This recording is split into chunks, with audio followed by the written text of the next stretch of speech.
In this example here, we see the letter N. Now, it's very easy to change the weight in a program like Adobe Illustrator by simply adding a stroke to it. Notice, though, that we have changed the height of the character, which we may not have intended to do. Generally speaking, when you change the weight of a type or you make it heavier, you don't want to change the height. In this example, we've added even more weight to the character, but we can see that in addition to adding more height to the character, we're also modifying the original DNA, and the fact that this white space, this beautiful white shape where the branch of the N merges into the stem, is moving further up and up and up until at some point it will practically disappear. Even in sans serif type, which we often refer as same weight type, it is not the same weight. And the more weight you add to the type, the more contrast there should be in the weight where the branch merges into the stem versus the vertical parts of the character. None of that is happening in these examples. This is why you do not use the computer to change the weight. A lettering artist will make it look like this.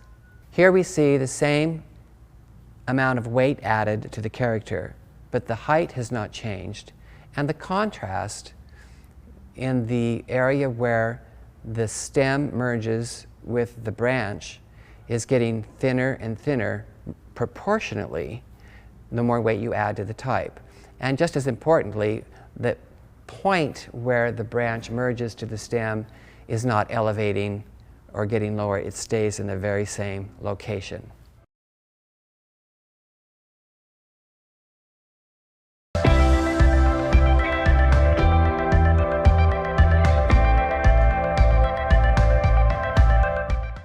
My name is Nils Lindstrom, and I've been teaching letter forms at the Art Center College of Design in Pasadena for 30 years. I'm a lettering artist. As opposed to a sign painter or a calligrapher, I draw letter forms, mostly for branding projects, where people are looking for a brand that feels familiar, something that you're already comfortable with, but you need to make modifications to the type in order to make it trademarkable and proprietary. In order to appreciate where we are in typography today, we have to take a little bit of a trip back in history. The earliest writing systems that we know about are the cuneiform writing systems in the Middle East. Technology has always been the #1 driver to the way writing systems look. If all you had to write with was a pointed stick, it's very likely that your writing system would look like this.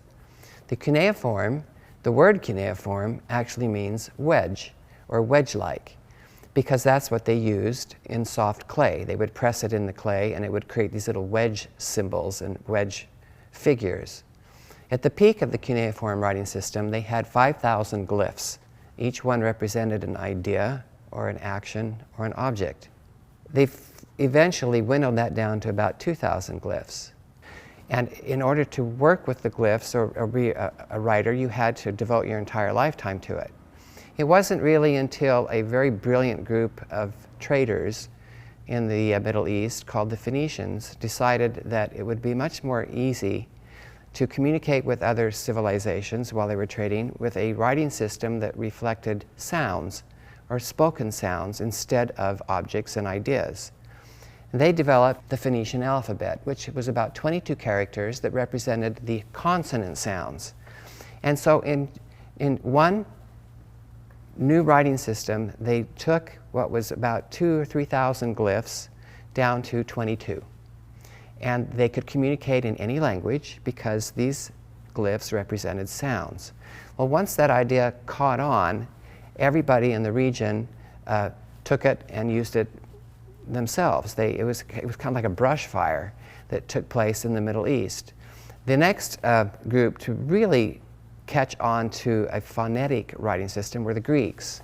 And they had an alphabet that is quite familiar to most of us today, and they added a few more glyphs. When the Roman Empire came into the scene, they took the Greek alphabet and added a few more characters, But more importantly, it was the first attempt to put geometry to the glyphs, to make sense, to make them rational, to introduce orthogonal drawing, where things were perpendicular to each other, and to have rational radiuses. Up until then, all of the writing systems were sort of very loose. There was no effort made to make the writing system aesthetic so that the letters felt like they belonged to each other, that it created a nice color or a texture when the glyphs were next to each other, until the Roman system came along.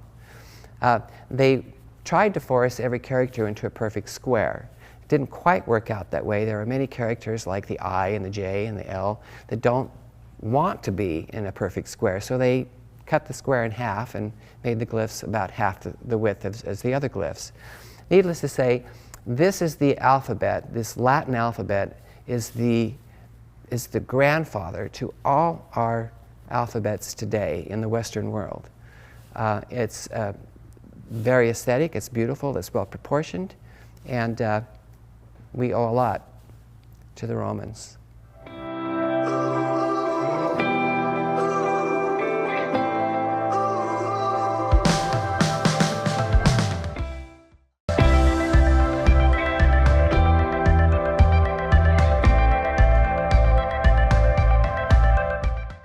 The old style letter forms take their rationale from the Latin alphabet, in that they were using a flat-tipped nibbed pen. Whether you're using a pen or a chisel point, you naturally approach the page at a 23-degree angle, right here. That's the magic number right there. Now, 23 degrees in artist math is really half of 45. It's easier to say 23 degrees than it is 22 and a half, but it's really half of a 45-degree angle. Everybody knows what that is, and you can guesstimate what 23 degrees is. But what you want to do is you position your chisel point pen so that the tip of the pen is kissing the X height line. And that allows you to overshoot as you move up that direction and around, like that. So you get your overshoot in place. And I don't think my chalk is wide enough here. There we go. And we overshoot the base a little bit. Come back and we draw the lobe. This is the bowl of the A. The B is an ascender, so we'll pull that about right here. Notice this nifty little spur that naturally occurs if you keep your pen held at 23 degrees. There are many, many typefaces out on the market today that still have that spur. It's an artifact from the hand-drawn letter form. This is the bowl. This comes back in, and notice the weight that comes back in. This is typical of an old-style typeface. You can usually pick it out because the thin parts are here and here, thick parts are here and here.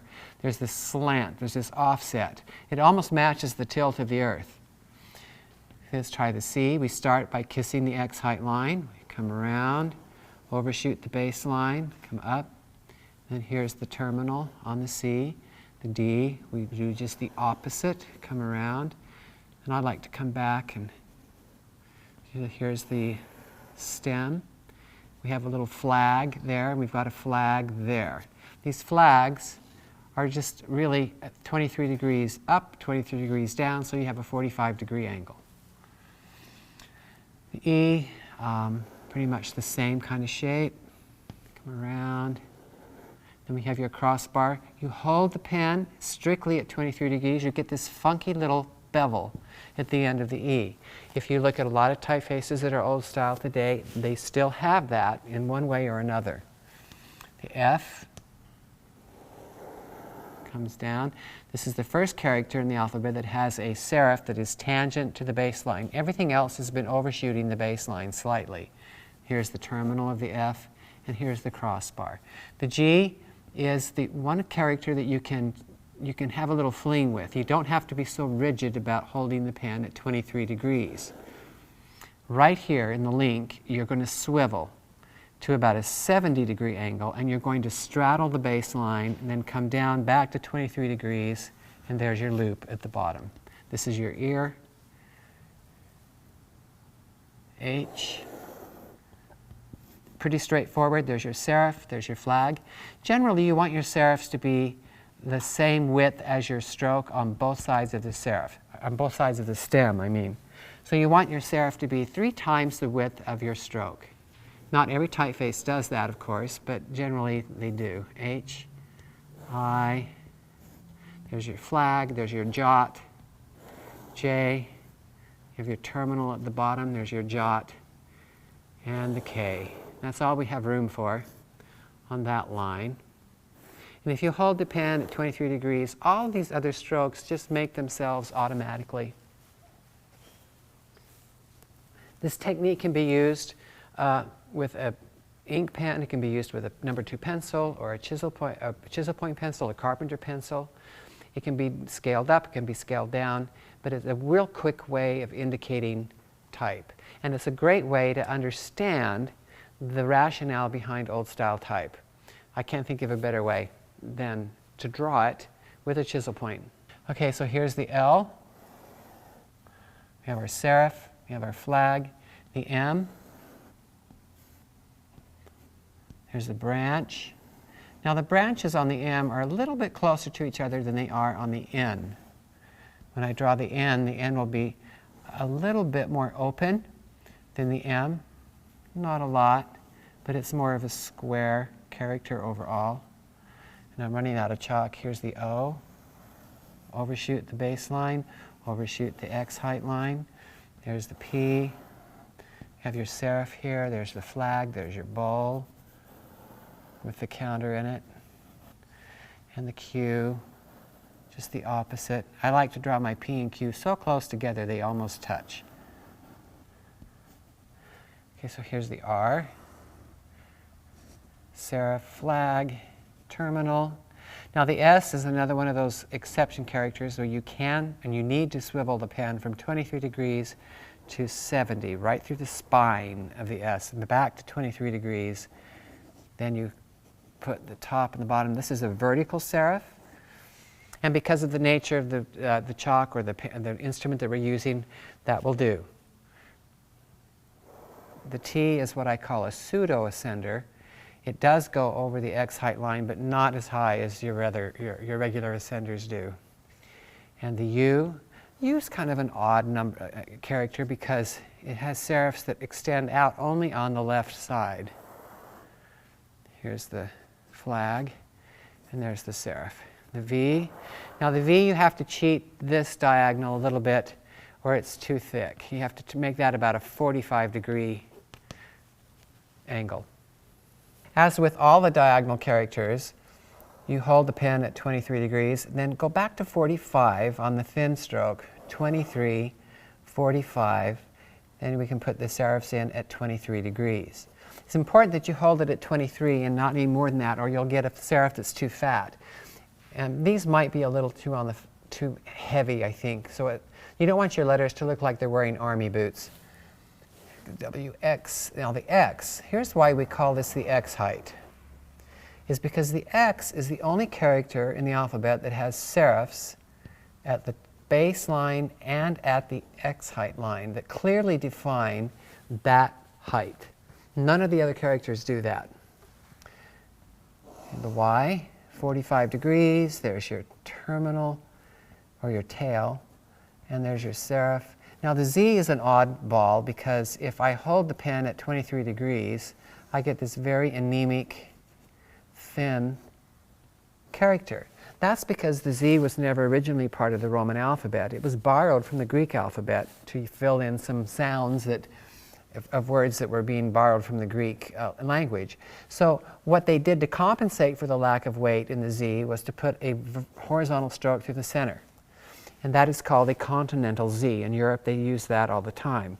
In America, we thought, well, that's just silly. Why don't you just add the weight where it should be and be done with it?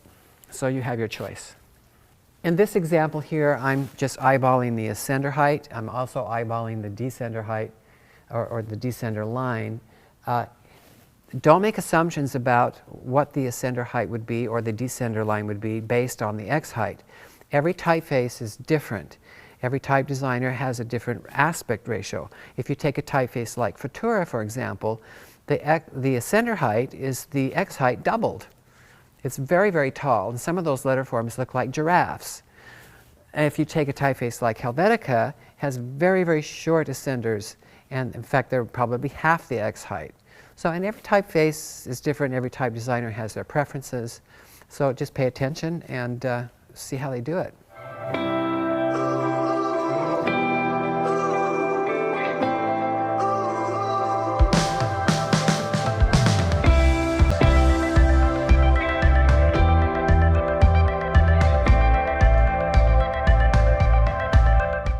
Blackletter was really an attempt to pay more attention to the figure ground, the white spaces and the black spaces that the letter forms made, and they wanted to have them equal as often as possible. Not every letter combination would allow that, and I'll point that out as I draw it. But blackletter was also an attempt to make hand drawing the letter forms much easier and simpler because there are less curves. Most of the strokes are straight. So I'll start with the A. And the pen is held, instead of a 23-degree angle, it's more like 35, about like that. We'll come down, strictly 35 degrees. This is the tail. And we come over here, and we want to make sure that the space between the strokes equals the thickness of the stroke. Then with the tip of the pen, we draw that. The ascenders on a lot of blackletter characters are split. So they have these little rabbit ears here at the top. Here's the B, for example. And then when this lines up with that, that should create a simple straight line between this stroke and that stroke. When you draw letters like the C, you start below the X height line. Then you come back up and you match it here. And this usually has a little curl that comes down. The D, you also start lower. We'll come about right there. And the D has this fun little piece that comes down like so. The E also starts below the base, the X height line, excuse me. This comes up, down, and then with the tip of the pen, this connects to the stem and creates the E shape. So it's very similar to the C, except there's an openness here. The F, and this serif at the bottom is centered on the stem, like so. Here's the F and the crossbar. The G, you start below the X height, move in. This comes across, like so, up, and then that comes down. This comes out this direction. This joins it. And then you have a thin line right there. The H is an ascender, so it's split at the top. There we are. And we center the serif at the bottom.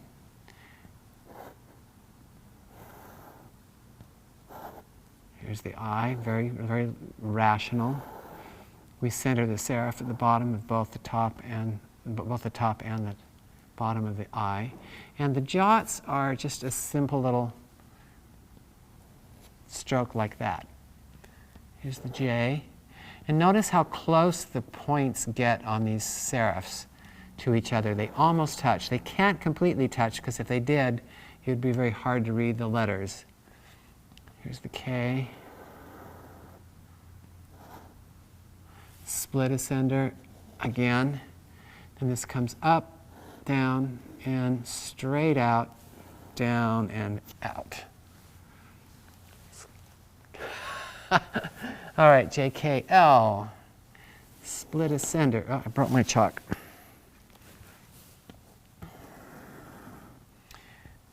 Center the serif at the bottom. Do the rabbit ear. The M. This gets a little complicated here because the entrance serif to the M comes in like this, and then this is centered at the bottom, but that's not centered at the top. So I like to draw them like this, then come back and pull the stems down, and then center the serifs at the bottom so that we make sure we understand that's an M. The N does the same thing. We center this at the bottom. This comes out, down. The O, pretty straightforward.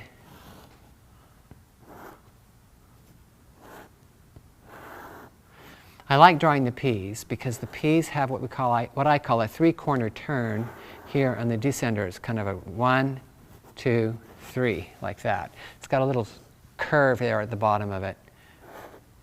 I'll do it again on the Q. This comes across like, that was bad. Okay, there we are. Okay, now the Q does pretty much the same thing. This comes out like that. This comes down, and 1, 2, 3. All right, we'll do the R down here. We move into the stem, comes down, and we center the serif at the bottom. The R has this, and it also has a little tail that comes down from the terminal. The S is probably the toughest one to draw for me. I don't know why. I'll give it I always panic when I have to draw the S. It comes down, then in, and then this comes up and down. This comes that way. This goes this way, and then you've got a thin line that goes through it like that. And that's not too bad. It could have been a little lower down here. The T.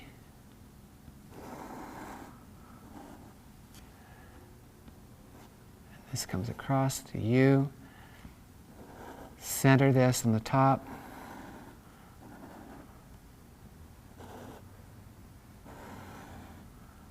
That's an exit serif.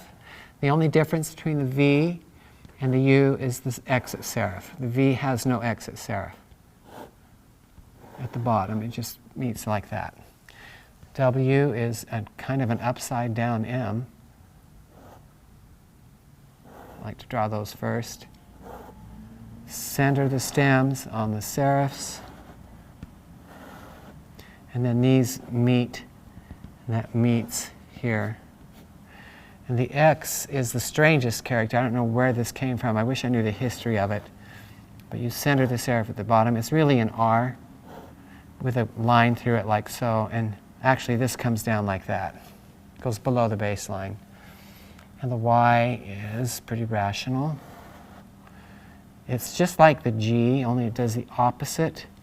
Here at the bottom, this swings out this way. This comes across, and then that meets it. And the Z is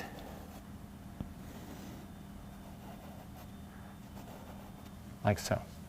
And there you have your black letter.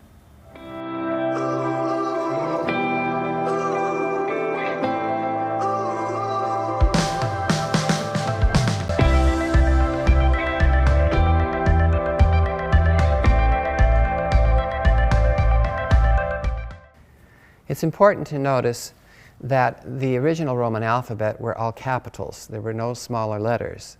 And they were called capitals because that's where the letters lived and breathed. They were on the capital parts of the architecture of Rome. They were intended to intimidate and to impress. And they did a very good job of doing that. But they weren't intended to be drawn easily or quickly.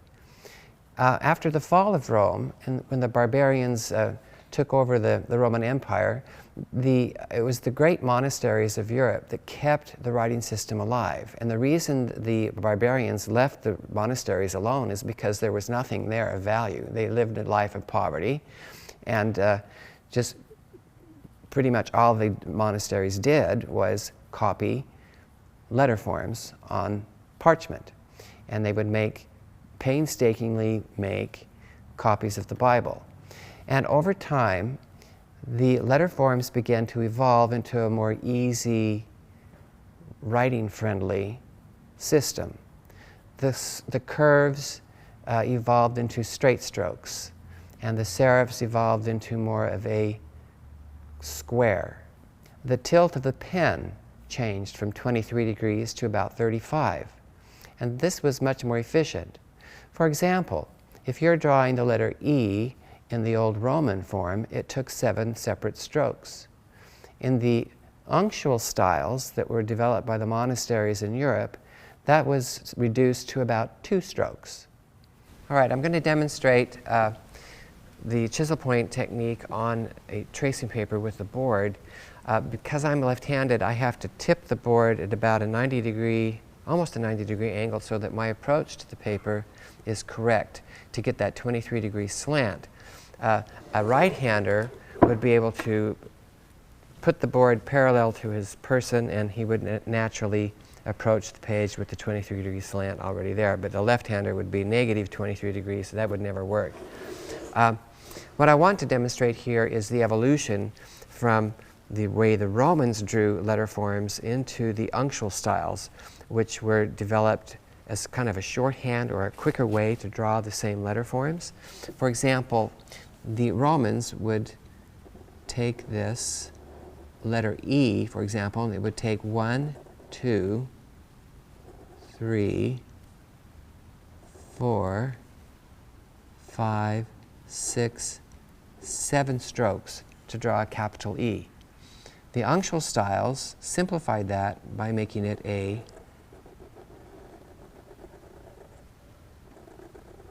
two-stroke exercise. The letter A is another good example. In the Roman version, the letter A would have been 1, 2, 3, 4, 5. The uncial style simplified that into a 1, 2 stroke character. And you can see the evolution taking place here into what we would recognize today as a lowercase a and a lowercase e. There was an aesthetic that developed in the black letter, which eventually evolved from the uncial styles, that paid more attention to the spaces between the letters than the previous Roman styles did. These were called the texturas, and they evolved into what we now know as the black letter styles or the Gothic styles. Over time, it was obvious that the letter forms in all capitals were a little hard to read. So they began to experiment about 800 AD with extending certain parts of the letters above the X height line and below the base line. So you see the letter D evolve with an ascender, and the letter G began to have a tail or extend below the base line. The J, the P, the Q, and the Y. This made the type more legible, a little more understandable. And even today, you'll notice when you drive down the freeway, all of the freeway signs are in upper and lower case so that you can read them from a further distance. If you've ever gotten an email in all caps, you want to throw it away because it's hard to read. In the 1400s, when Johann Gutenberg came into the scene, he invented a system of movable type, which basically meant you didn't have to hand draw the type anymore. It was tooled. It was machined. It was an actual physical piece of type that you could use over and over again and make an impression of it. This changed everything because now that type didn't have to be drawn by hand anymore. It could be drawn once, very geometrically, a lot cleaner, and they abandoned the Gothic or the black letter type. The uncial styles they fell out of favor. I think Gutenberg set his first Bible in uncial style, but it was hard to read, and because of the efficiency of movable type and the fact that it was being tooled, you could design the type any way you wanted it to look. It didn't have to be easily hand-drawn anymore.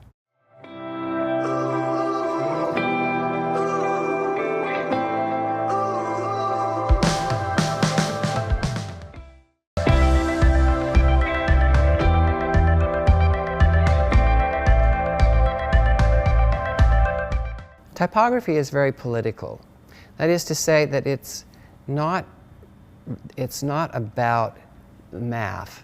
It's not about being precise in the spacing or even precise in the drawing. It's really about making you think you see what they want you to see. It's about perception. Take the extra bold W, for example, or anytime you have converging diagonals in the boulder weights, these diagonals are not perfectly straight lines. Where they converge, they bend them back just a little bit to create a larger white space. This serves two purposes. It allows the ink to fill in a little bit on the printer and it doesn't destroy the look of the letter. This is called an inkwell. And it also allows for the black spaces where the two lines converged, or the two shapes converge, to not feel quite so heavy. One of the basic principles of typography that we've inherited even from the Roman times is the idea that any rounded character or pointed character overshoots the X height and the baseline just slightly.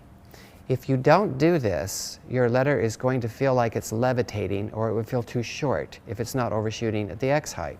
Notice that the rounded part of the A, the B, the C, the D, and the E all overshoot the X height, which is perfectly aligned with the crossbar of the F. The bottom part of the A, the B, the C, the D, and the E all overshoot the baseline, which is perfectly aligned with the stem of the A, the stem of the B, the stem of the D, and the stem of the F. Next thing you have to be aware of are offset diagonals. What appears to be two diagonal strokes overlapping each other is really not. The diagonal stroke on the X in this example, which is Helvetica, by the way, is not lined up at all, but it appears to be when you see it without the green lines that demonstrate the offset nature of the two arms of the X. Here's another good example of what we think we see. When we see a lowercase s or even a capital S, it feels like the white space in the upper part of the S is the same size as the space in the lower part of the S. That is not true. The lower part of the S, that open counter, is considerably larger than the counter at the top of the S. And if you want to really see that, all you have to do is turn the S upside down and your brain will show you the truth. We also have 2,000 years of conventions in letter spacing. A lot of people think that letter spacing is mechanically considered, but it's not. If you were to space the characters an equal amount apart, it would look absolutely terrible. It's really about perception. And what matters most is the type of character that is being placed next to another type of character. The four basic rules or conventions to consider when spacing type is, number one, if it's a curve against a curve, the spacing would be very, very tight because you have all this open space at the top of the characters and a lot of open space at the bottom of the characters. This fools the eye into perceiving more space than there really is. If you notice between the C and the D, it's even tighter. If you have a straight vertical next to a straight vertical, this would have very open spacing. If you didn't do that, it would feel too tight. If you have a straight character next to a curved character, this would be considered normal spacing. And you can't assign a value to it because you could decide you want to have tight spacing to begin with. That means everything would tighten up a little bit. Your curve against curve would be even tighter than it would be in a normally spaced type. If you have a diagonal next to a diagonal, such as a W, X, or a Y, that would be very tight spacing. In fact, in many cases, the characters will run into each other and form ligatures. A graphic designer is often called upon to modify a typeface or modify something that's already out there. There's very little to be gained by reinventing the wheel when you approach any kind of a branding project. It's best to start with something that's already there and modify it so that you can make it a proprietary font. These are the strategies I use for drawing type exactly. I think it's important to understand that historically type has always been drawn by hand. It's drawn by the body. It's the best tool that you have as a designer. Drawing type by hand internalizes all of the thousands of little decisions that the designer had already made on any given typefaces. And once that's internalized, it's your property forever.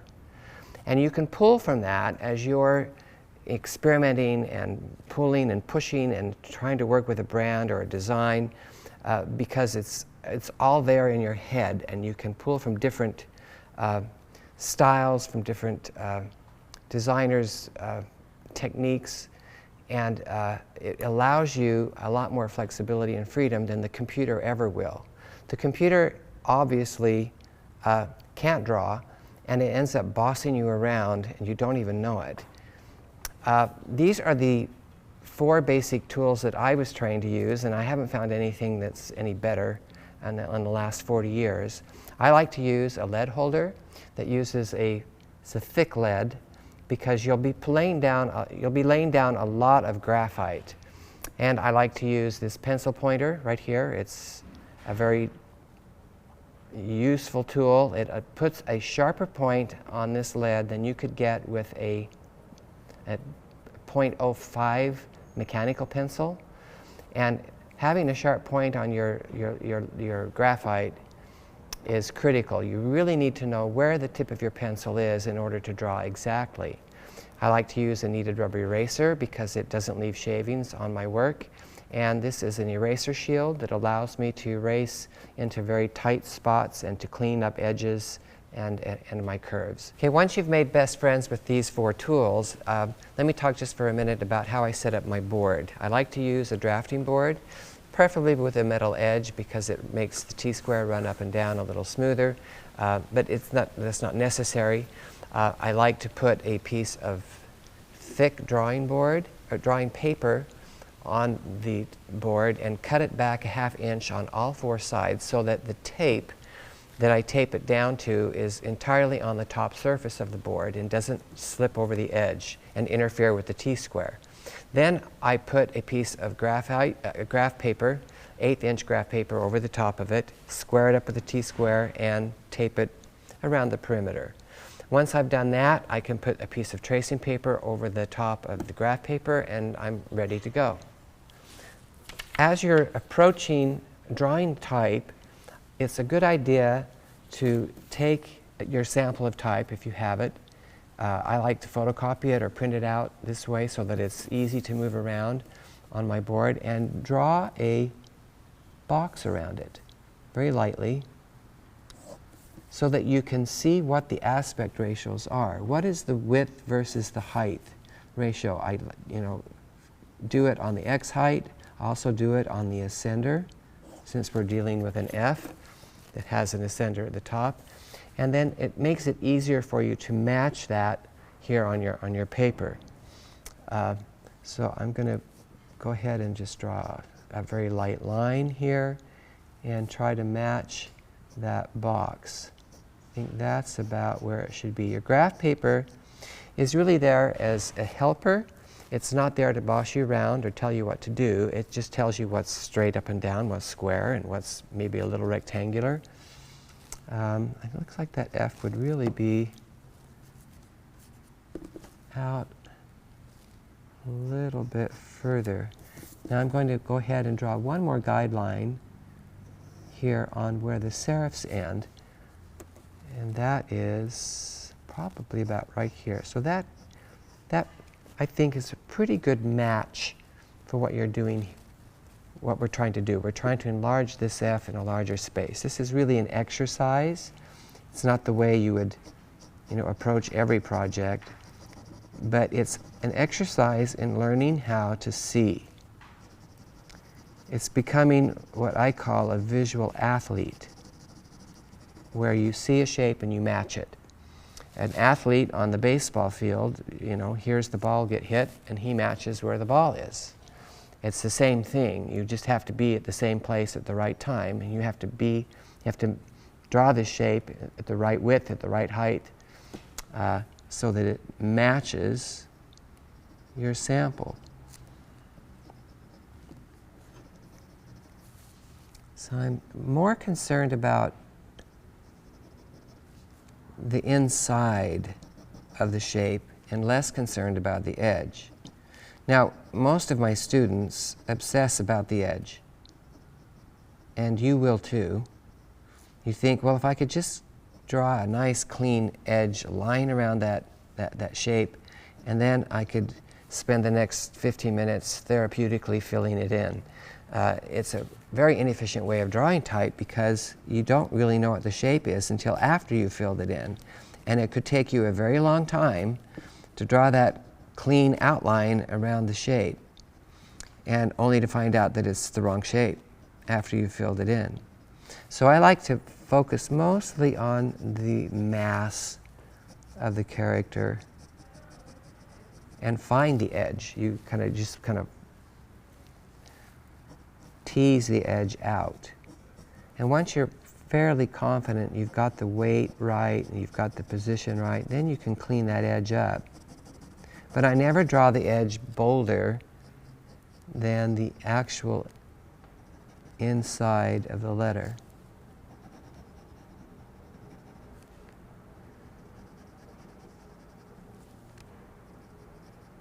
Okay, I think it's time to sharpen this.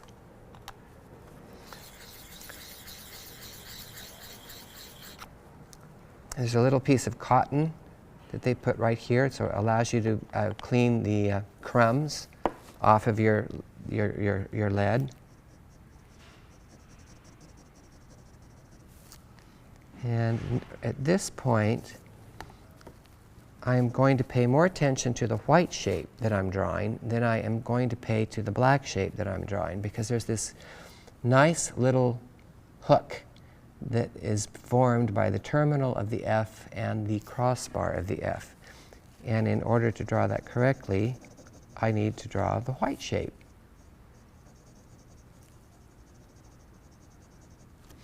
And I think I haven't really established the center height. I've got to match that right there. It's probably about like that. And I'm going to lean over, and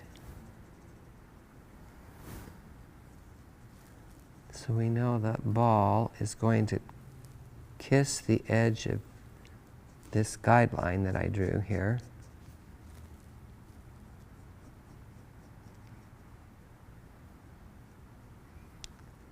And I'm really paying more attention now to that white space, that little hook.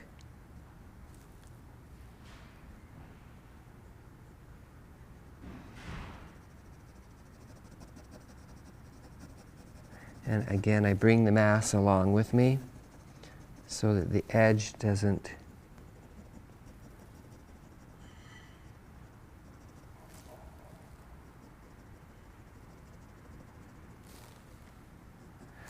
All right, now it's time to get the eraser shield in action here. I put too much weight on the shoulder of that F, so I'm going to pull that off very quickly.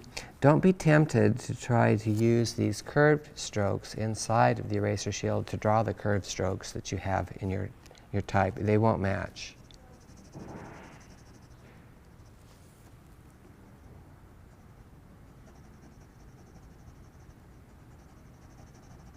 But you can use the curved strokes to pull off, a piece of, just a little bit of weight, around these curved areas. And then you come back and you fix it.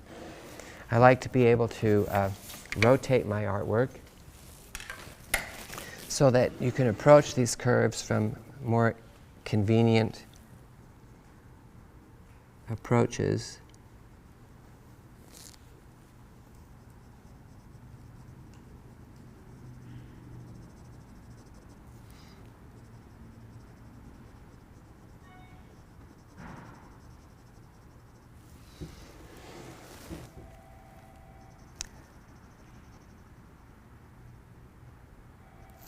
It's useful sometimes to keep a piece of paper and rest your hand on that paper. You can move it around a little easier, but more importantly, if you're inclined to sweat a little bit, that will create some issues with the tracing paper. It will start to ripple and wrinkle, and it won't look as good, especially if you're doing a whole word and you have to have your hand over some of the characters that you've already drawn. That will prevent you from smearing them as badly, because the graphite will smear. I like to use an HB lead. It's hard enough to get a nice sharp crisp edge, but soft enough to make it nice and dark.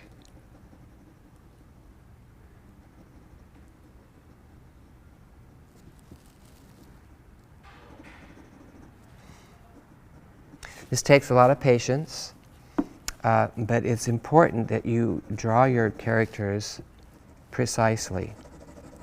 Don't expect to fix too much digitally when you start vectorizing it. If you haven't pinned it down here, you're going to flounder once you digitize this and put it on your computer.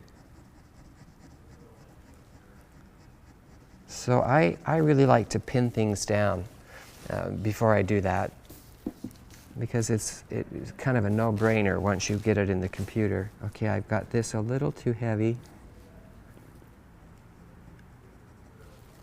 on this side. Let me pull this over here so I can see the relationship.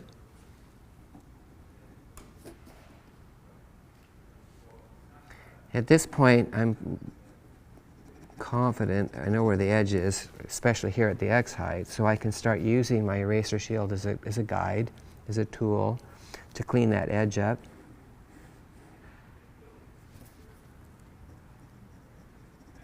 But I try to be careful not to be too dark with the pencil. You don't want to create a ditch of graphite that you can't erase later if you need to.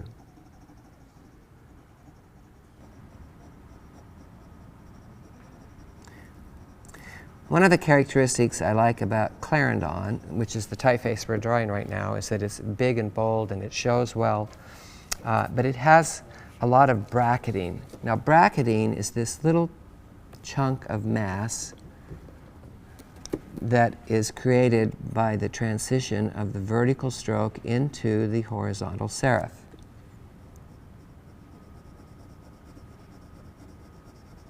Right here. And Clarendon has a lot of it. It's a nice typeface. Clarendon was designed in the 1800s as an answer to the Industrial Revolution, which was having trouble using the old style types and the modern types that had preceded it, because the thins were not holding up when they were extruded in metal parts. You couldn't put, the serial numbers were chipping off, and the brands and the logos that they were being put in metal parts of manufacturing couldn't withstand the brutalness of the manufacturing process. They didn't have the technology that we do today.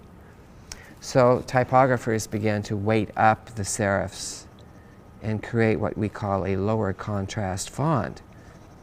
That is, there was less difference or less contrast between the horizontal thins and the vertical thicks. And Clarendon is sort of the poster child of that way of thinking. And it was beautifully done, and it's still a nice typeface. I like to use it. You see it all the time.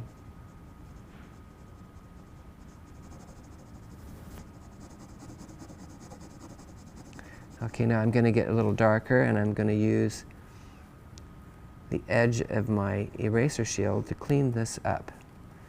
Not only can you use it to draw, but you can clean the edge up with your eraser and the tool right there. See, it has a nice crisp edge.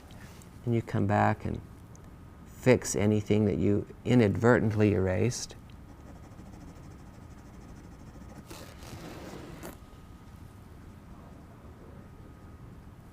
Okay, I've got a flat spot right here on the shoulder of the F. I'm fixing that now.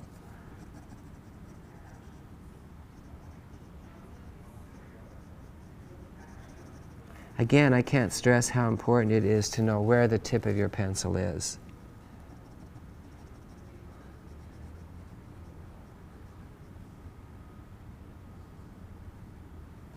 Here I'm just pushing the edge out slightly. A half a millimeter makes a huge difference when you're dealing with typography. The eye is so sensitive to any mistakes that you might make. In fact, while we're talking about that, let's talk about what some of the biggest mistakes are when you are dealing with typography.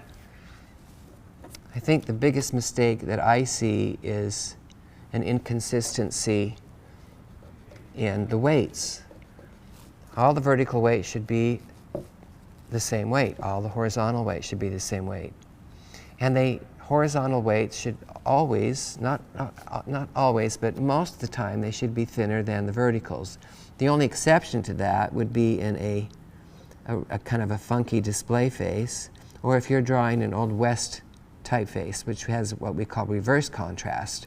That is that the horizontals are thicker than the verticals.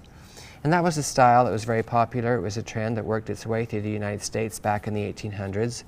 It was really more of a statement of rebellion against the conventions that we had inherited from the European cultures.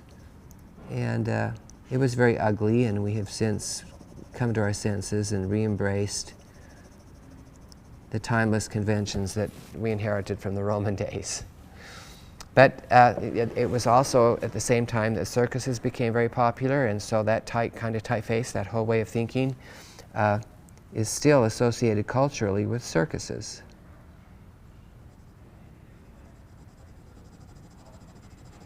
Okay, now I'm working on this terminal.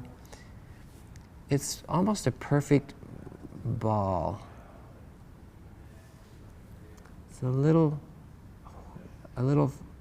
pushed out horizontally. If I look at it close,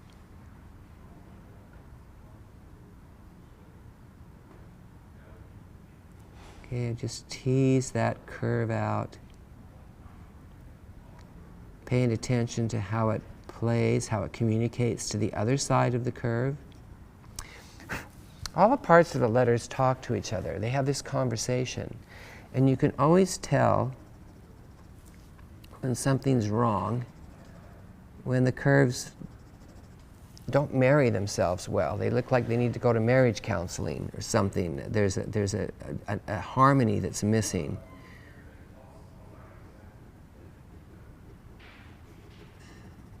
This inside curve versus the outside curve, that's one of the biggest mistakes that I see all the time with my students, is they don't keep that dialogue going all the way around a curve, the inside curve versus the outside curve. It's the same problem that product designers have and that automotive designers have. It's all about the curves and how the curves talk to each other. That's why you're attracted to an automobile or a sports car. It's because of the communication that's going on.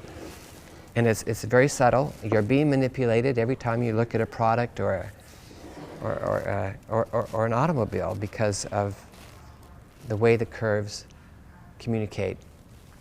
Okay, I think that's about it. If you got that, there's my F. It's a little messed up right here. Let me clean that up.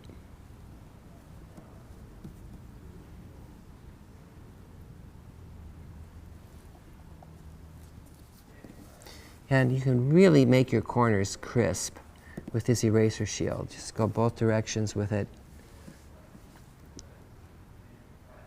Vertical and horizontal. Makes a nice corner. There's no excuse for having fuzzy corners. One of my pet peeves. If you are a student of graphic design and you're serious about doing brands and doing custom typography, you kind of have to go through this exercise. It's tedious, it takes a lot of time, but there's no better way to really understand the different styles of type. I would do a slab serif like Clarendon, then I would do some letters from a modern like Bodoni or Dido or Craw. Then I would do some old styles like Times Roman and Garamond or Bembo. Those are timeless, but they will really help you internalize the logic and the rationale that the designers before you have built into these typefaces. They've made thousands of little decisions that you're not going to be aware of until you actually draw the type. You can use the computer to manipulate type and push it and weight it up and move things around, but the computer doesn't really understand the logic behind it like you do. And so that's why it's imperative for you to internalize that, make it part of who you are, make it your property. Nobody can ever take that away from you, once you have it.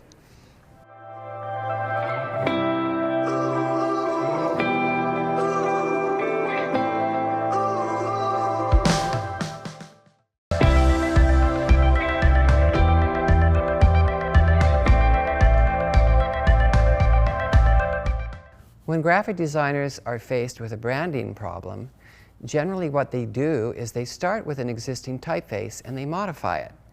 And the three things they do is change the weight, they can make it thinner or bolder, or they change the character width. They can make it more condensed or more expanded. And they also can change the slant of the character. There are proper ways to do this and there are improper ways to do this. Let me illustrate.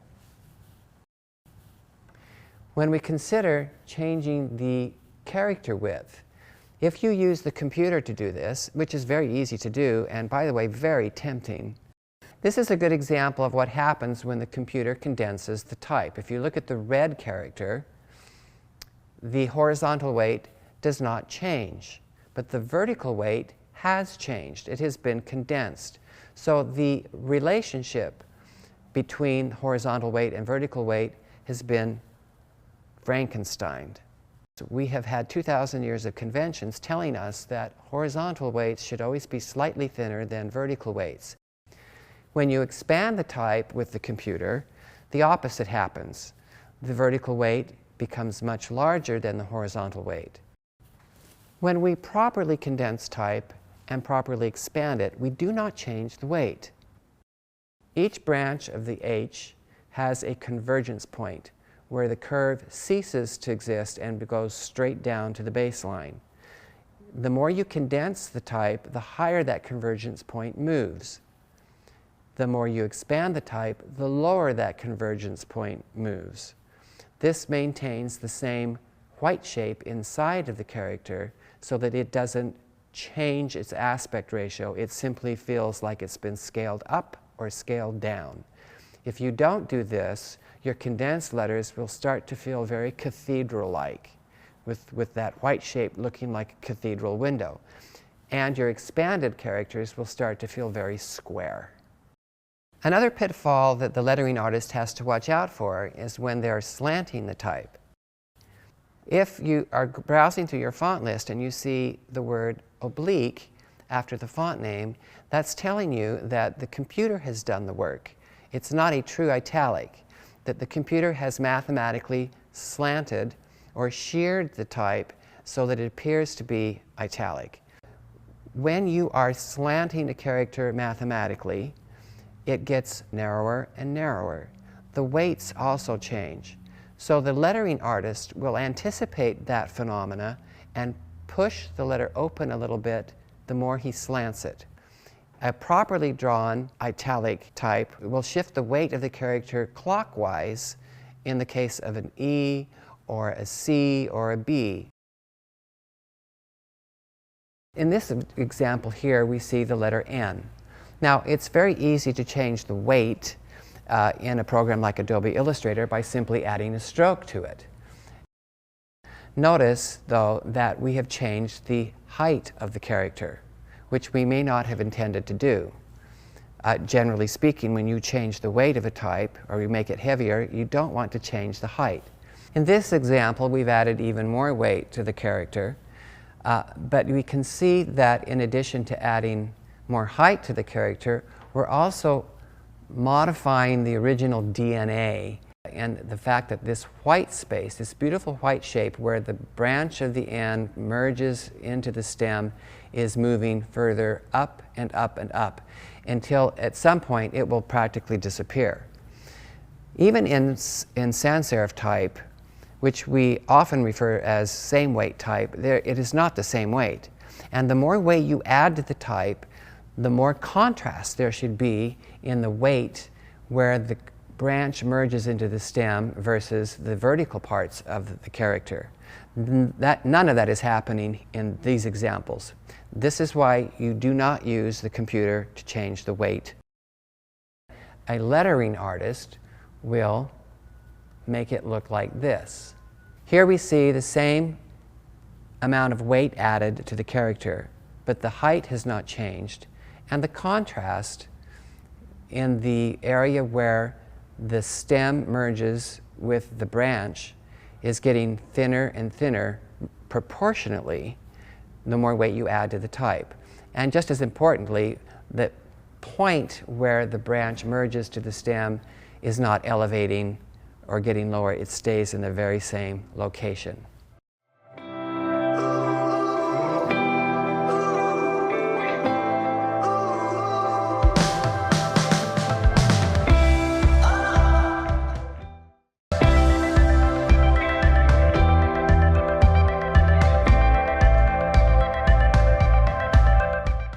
In this segment, we're going to do the word future, and we're going to start with a script face. That's the only criteria that I've been given. I'll do some thumbnails, and hopefully I'll get lucky and find one that I like, that we can enlarge and pursue and refine and take it to finish. What I would like to do here is just draw a series of small X heights and baselines, just as, you know, that I can use to draw very loose, not too tight. In the design phase, you don't want to render. You want to just sketch. You want to be loose, and you want to be free, and you want to pull out all of your dumb ideas, because not everything you do on paper has to be brilliant. And most of the design phase, you would never show your client anyway. So this is the time to experiment. This is the time to break rules. This is the time to play, have fun. Our culture doesn't value playtime very much. In fact, we discourage it, which is a shame, because this is when your best ideas happen. F-U-T-U-R, right? Yep. So I'm really more concerned about the rhythm. You know, I establish a weight, and I repeat that weight over and over again. I'm pulling these letter forms kind of from thin air, but they're all in my head in one form or another. Maybe I want that F to come all the way down there like that. That'd be kind of fun. And then we have an R at the end. Maybe that could be an exaggerated loop at the top. And maybe I want to drop the R below the baseline here at the end, just for emphasis. And then they've got crossbar of the T. That's kind of fun. Maybe I could do, sometimes flourishes or decorative elements don't have to physically connect to the type, but they should always feel like the type gave birth to them. You can always tell when people have copied flourishes or decorative elements from some other designer and pasted them on. They don't feel like they belong. They feel out of place. Kind of feels like the neighbor moved in and just didn't leave. So let's see what happens if we just tease. I like to tease the curves out.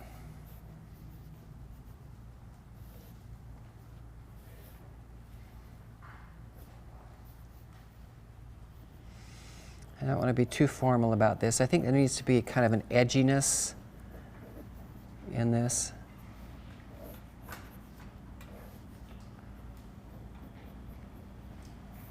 Sure, let's try something else over here.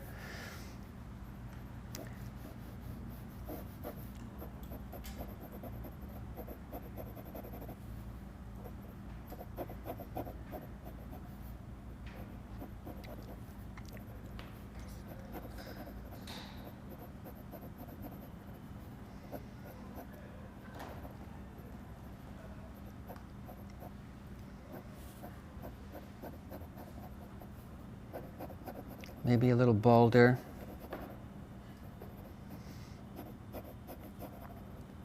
So we get a real nice rhythm of the white shapes in between the letters relative to the white shapes inside the letters.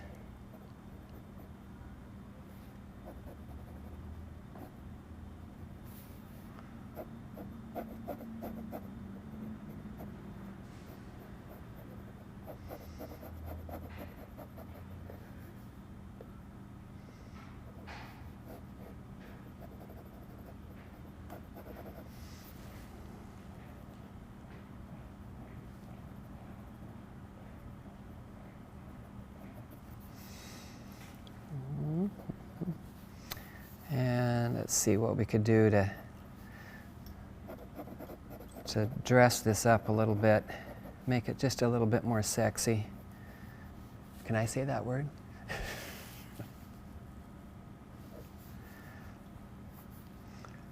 Let's see here. I like underlining my type. It just kind of cradles it, makes it feel.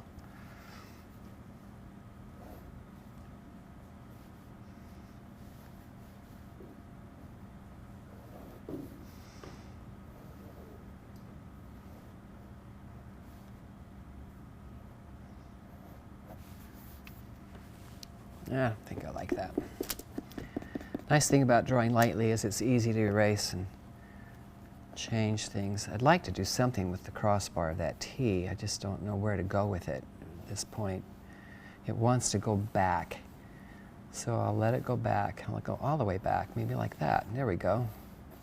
That's kind of fun. Let's try another one here. Let's try a more slanted version of it.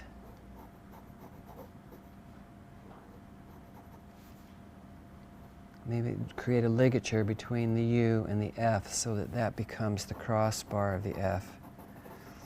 Like I say, it's playtime. Future.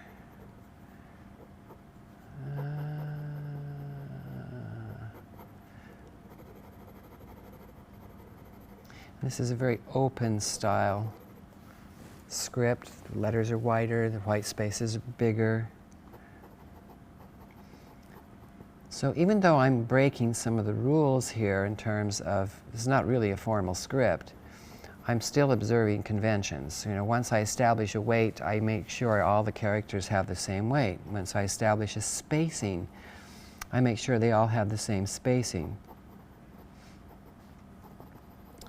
In the balance of how many rules you break versus how many rules you keep, you usually have to favor the rules that you keep to make it work.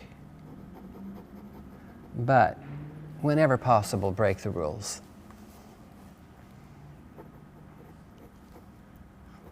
Okay, now I could do a different kind of R here.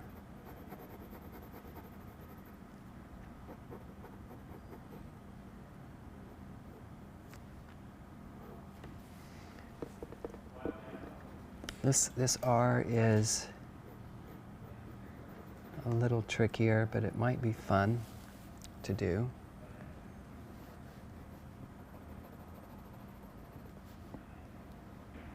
Again, I'm more interested in the shape than I am the edge, so I kind of fill in the shape first, then find the edge.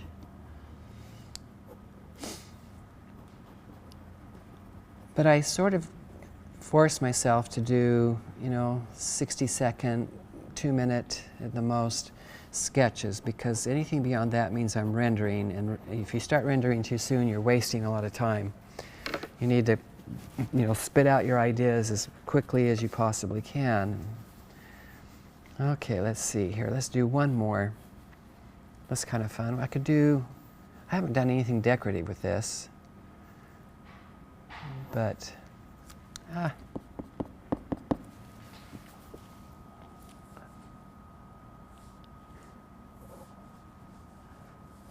what if I did just something along that line?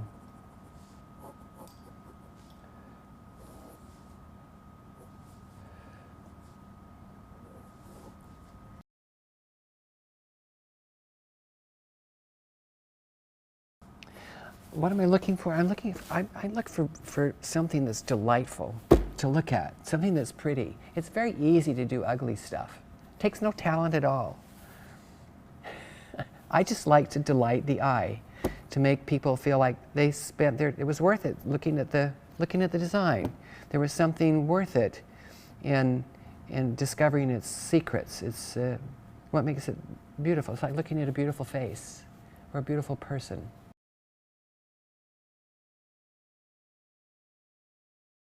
The rhythm. That's a very hard thing to define, and it's a good question, because how would you define beautiful music?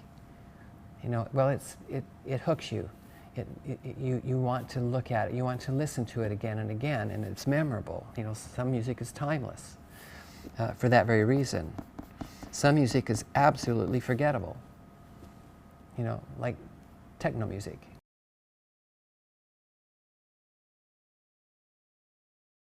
Yeah, that's a good analogy, a very good description of it.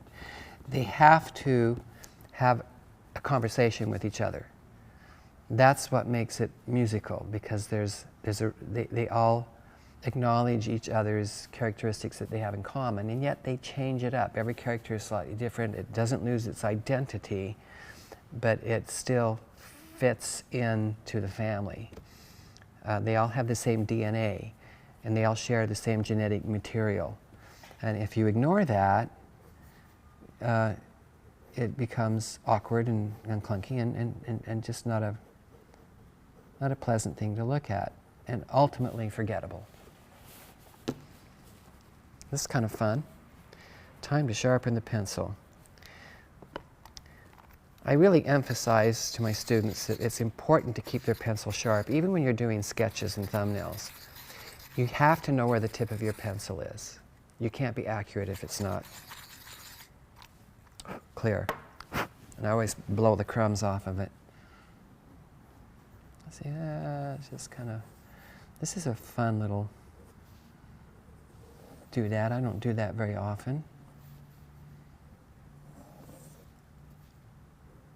Just kind of double back on it and come around here. Maybe I could connect that to the T. Aha, aha, I'm getting my wish. Yeah, there we are. One thing I always think about when I'm drawing flourishes or decorative elements is the relationship, the distance they are from each other, and the fact that they repeat the same shape as often as possible. Because that establishes, again, the relationship between the type and the flourishes.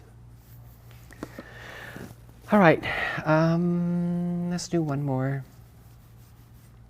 I'm going to do it lowercase f. Is that breaking the rule?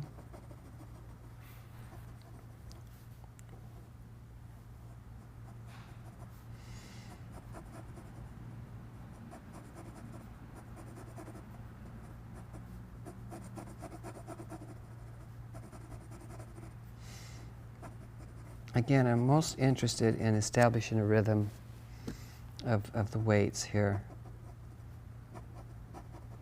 before I worry about the finer details of what that letter form is going to ultimately look like.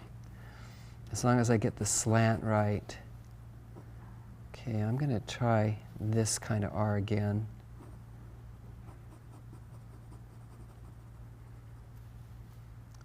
Future. And let's double back on that. Run it right through the type, which is a dangerous thing to do. But, you know, you have to stick your neck out once in a while. It's important to take risks. You can't play it safe all the time, because then your work starts to look too much the same, and I don't know. And my work may look very similar because it's just the way I do things, the way I think. But I'm always trying to push it. I'm always trying to do something different and new, and it's kind of fun to have this little fling here at the end with all those flourishes right there.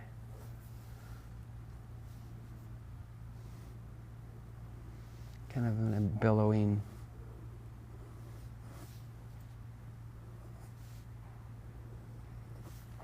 There we go, that's different. It comes down here. Cross that through there. This is a little awkward. There we go. Curves are, as a great colleague and a friend of mine wrote a book called Dangerous Curves. And they are dangerous. They can get you into a lot of trouble. And they're fickle. You know, how do you know to shave just a tiny bit off that curve. I know it's just experience. It's muscle memory. It's you train your eyes to see things that other people don't. It takes time. My first attempts at doing flourishes and decorative elements were laughable, and but you just keep at it. You keep trying. You do it for the love of it, and eventually it starts to click.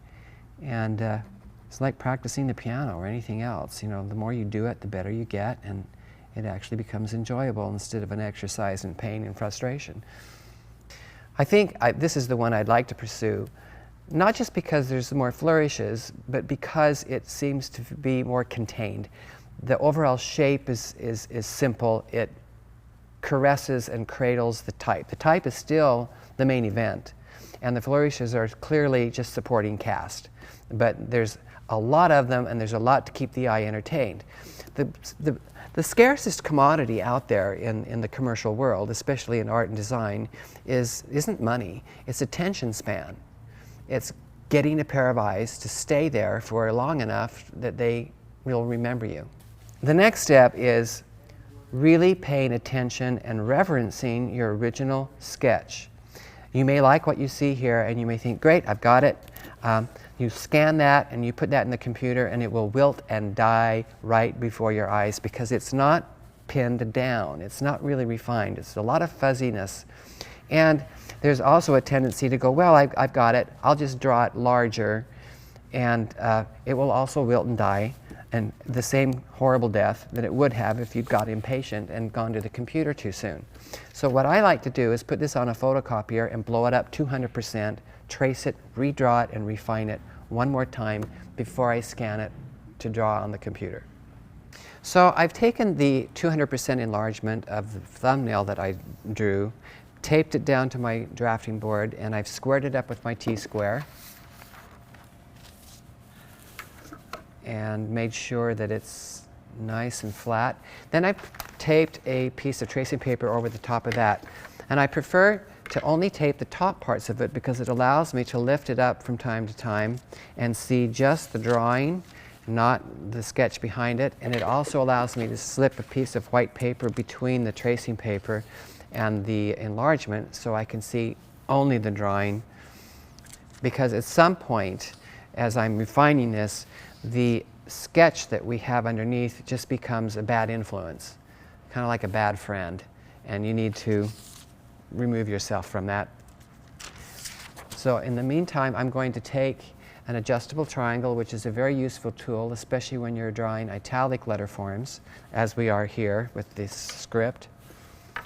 And I'm going to match the angle. I think that the U probably has the most definite edge on it. And I don't really care too much to know what the exact number is on there, because as long as I get it the same here, that's what matters. And I'm going to just draw a few guidelines here so that I make sure every character is slanted at the same angle. Again, that's part of making the type musical. You want the rhythm to be maintained. And that F is probably slanted just a little too much, so I'm going to put a guideline there and straighten that F up just a little bit. And now I'm going to resist the temptation to outline the letter forms, because it's really the shape that I'm after more than anything. There's weight here. And then we've got a nice curve there. This kind of flows out. I liken drawing curves to teasing them. You have to kind of tease the curve out. Where does it want to go? What does it want to do? What does it not want to do? Some letter forms are comfortable moving in a counterclockwise direction. Most of them would prefer to go clockwise. So, if you pull it back this way, it's kind of like some redneck dragging his wife around the trailer by her hair, and it's just uncomfortable. You want it, let the letters talk to you. Let them tell you what they want to do. Okay, and this is going to come back just a little bit. I think. I'm going to sketch this in very lightly.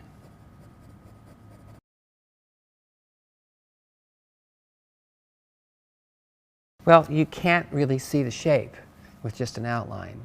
So students spend, and professionals do this too, they spend a lot of time trying to pin that outline down only to realize it was wrong after they fill it in. So it's not a very efficient way of drawing unless you're really, really good.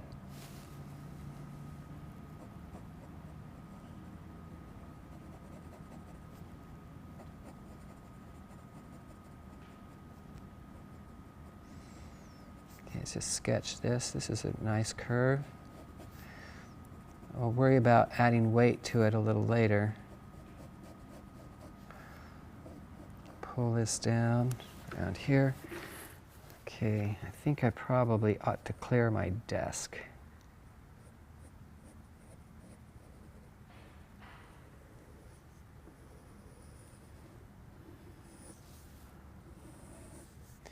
And I've found that you draw your best curves when you have the least amount of contact with your pencil to the paper.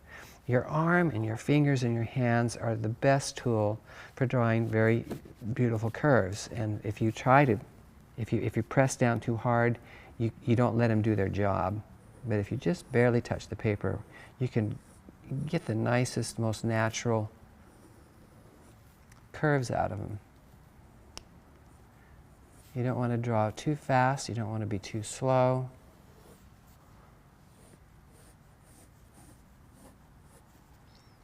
So I'm barely making contact with the paper at this point.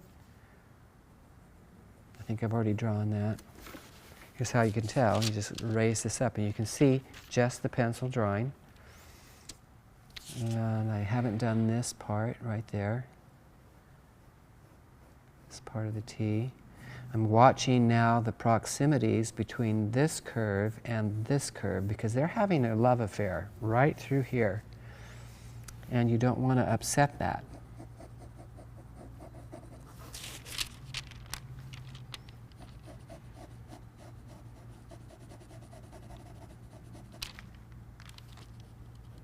Okay, and I'm trying to change the slant on my F a little bit. I think it was a little too slanted on the thumbnail. Okay, now let's go ahead and do the sketch on this. Put in the weight. And I think we had a ligature between the crossbar of the F and this serif on the U, which I just invented. There is really no serif on the U, but might as well be if there's a crossbar on the F trying to make one. So that's a risk I'm taking. It doesn't sound very risky, does it? But it doesn't take much to spoil a good piece of typography with some weird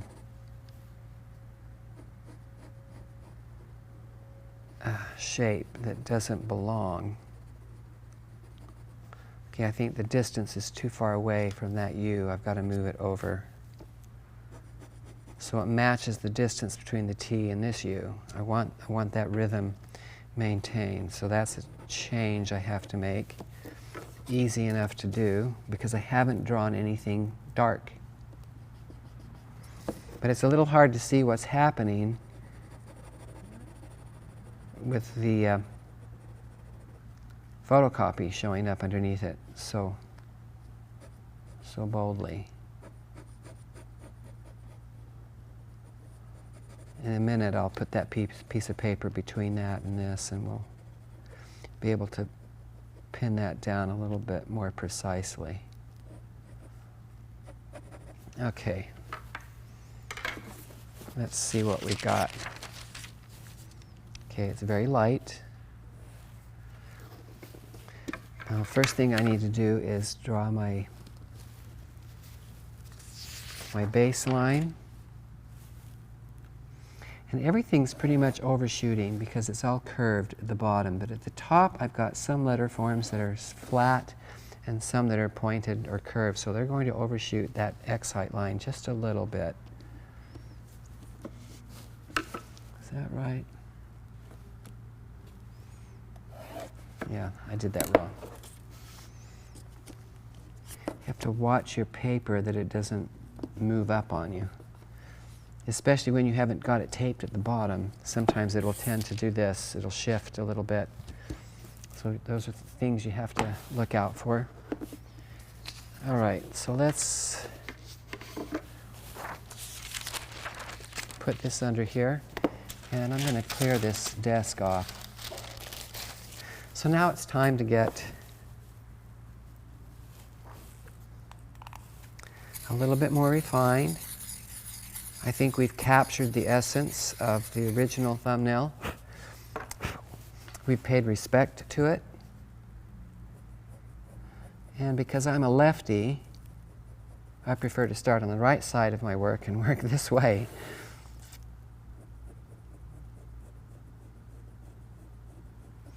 Let's see, and I don't want this to be too thin. If it's too thin, it won't be reducible. And you can't always control the size that people will need to use your artwork.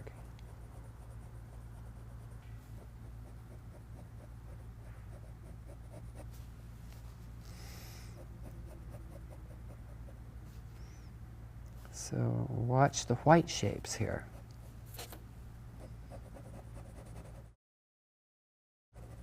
You're making sure that the white shapes are speaking to the black shapes. And by that I mean the relationship between the white shapes and the black shapes is consistent.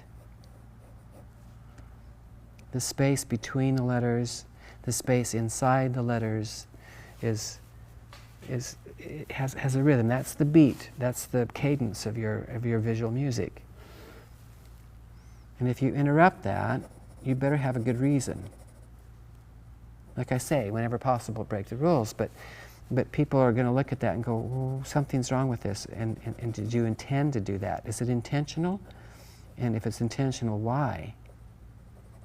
And sometimes there's very good reasons for interrupting the cadence or interrupting the weight of a given character.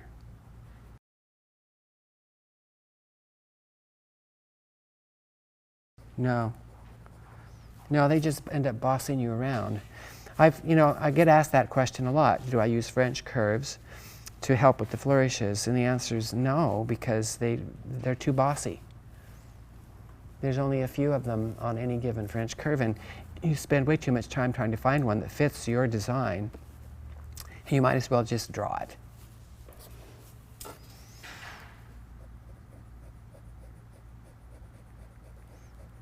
I mean, the whole point of learning to draw or being a letterer is you have complete control over your letter forms, more control than you could have any other way. The same problem with the computer. If you start with outlined type and you begin modifying the outlines in Illustrator, you're still being bossed around quite a bit by the limitations of the computer. And you're really not availing yourself of the best drawing tool in the world, and that's this. This for most people. But, there was some weight on that. I wanted to see what that looks like. Yeah, just a little bit of weight. I'm making small decisions and changes while I'm drawing the one underneath it. And one of those is that I decided I wanted this curve to connect to the cap of the T rather than the crossbar of the T. It just felt like a little bit more of a surprise, and it was a little neater connection than with the crossbar. I'm also adding a little more weight here. I'm being very careful to make sure that the weights are the same on all of my characters. And to do that, I have a little piece of tracing paper here, and I mark the correct weight, and I can slide that very easily across and make comparisons, make sure the spacing is the same, make sure the weight's the same. It's a very quick and efficient way of checking that out. Let's see. I'm changing the weight a little bit on this flourish here. I think it could be a little more spunky. I'm still not quite happy with this. I'm going to work with that a little bit later, but for right now, let's continue with the letter forms. Again, I'm working from right to left because I'm left-handed and I don't want to smear things. And sometimes it's still good to put a napkin or a piece of paper under your hand because the moisture from your hand can wrinkle your paper and cause a lot of problems when you're trying to draw over it. So here we are. I've got, it's really hard to see, but you can tell that the slant is very different here on this U than it was on the original. The spacing's different between the T and this U, but I'm correcting that, see? So it's good to just keep this handy, but don't, I really am divorcing myself more and more and more from the original sketch as I work through this.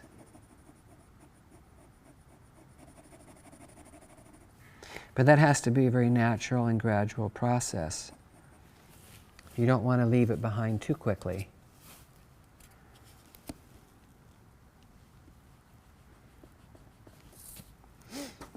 These shapes on the eraser shield never exactly match what you need. Here, you're always going to erase a little bit more than you want to, but that's okay. It's easy to fill it back in, and it gives you a nice crisp edge.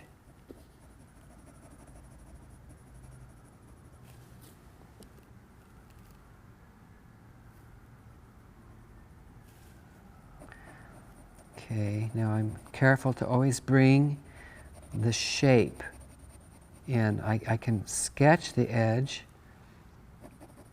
where I think it is, but if I bring the middle with it, I have a much clearer idea of how it's playing against the rest of the type.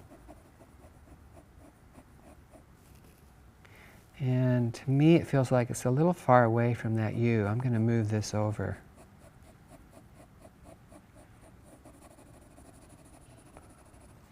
Just like that. I'm going to push this over, and that means I have to take some weight off the back side. And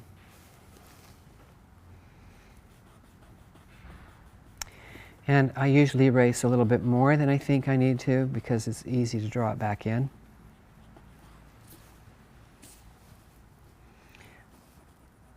These shapes on the T and the F and the S, they're all S shapes, and they rarely ever have a flat spot on them. You shouldn't be able to put a straight edge anywheres on these letter forms, except for, of course, on characters like the U and the N and the T.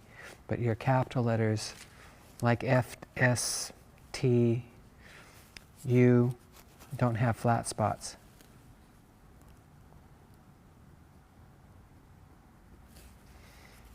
Of course, you can break that convention if you want to. Maybe it'll work.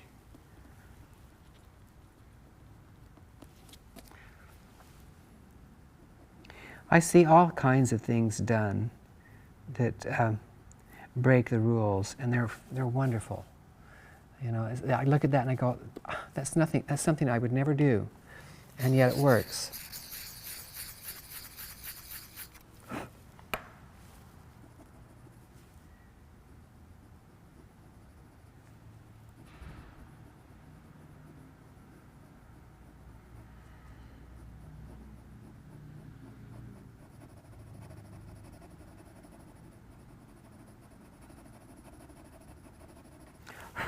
The thing I like about Western type is that it has a very definite look and feel to it, but it's more versatile than other typefaces or other type systems. Not in the sense that you can stack it vertically or read it left to right or right to left, but in the sense that there are so many iterations of the Western type that it has a little more flavor. You can do more to it. It's more flexible. It's more versatile. You can give it more character than you can. I mean, I couldn't take this and make Asian characters look flourishy. You know, even though Asian characters are more flexible in terms of how they stack.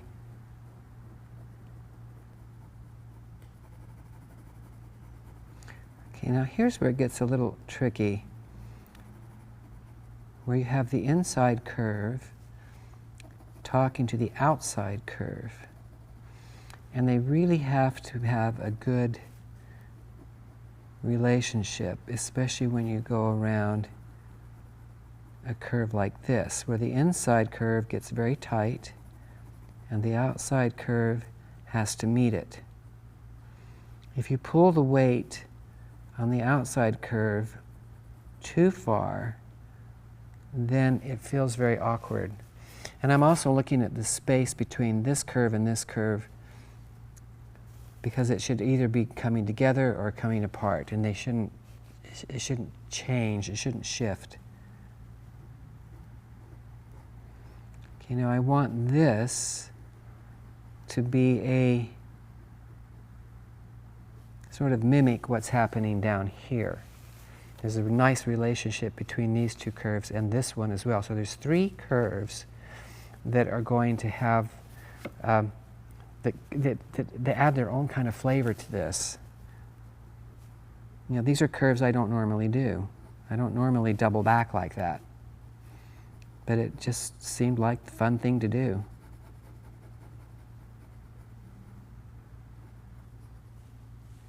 Now this is getting a little flat. So I think I've got to pull this in. Yeah, that's better.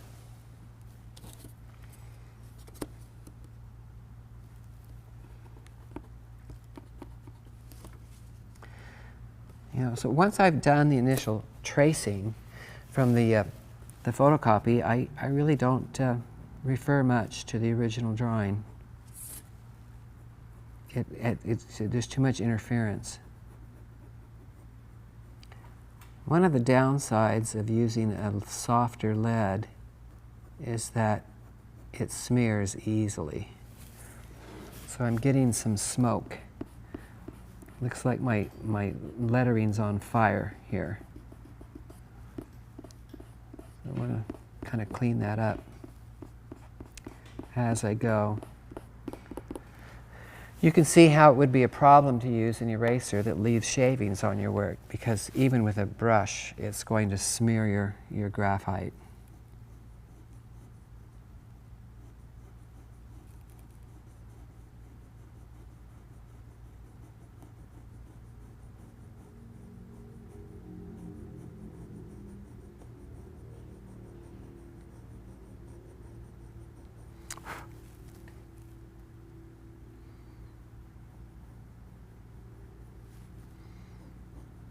Okay, this is a tricky curve. Every curve has a velocity. That is, it has a speed. The less it curves, the faster it is. The more it curves, the slower the curve is. It's the fast curves that are the hardest to draw, because the curve is so subtle, the amount that it's turning.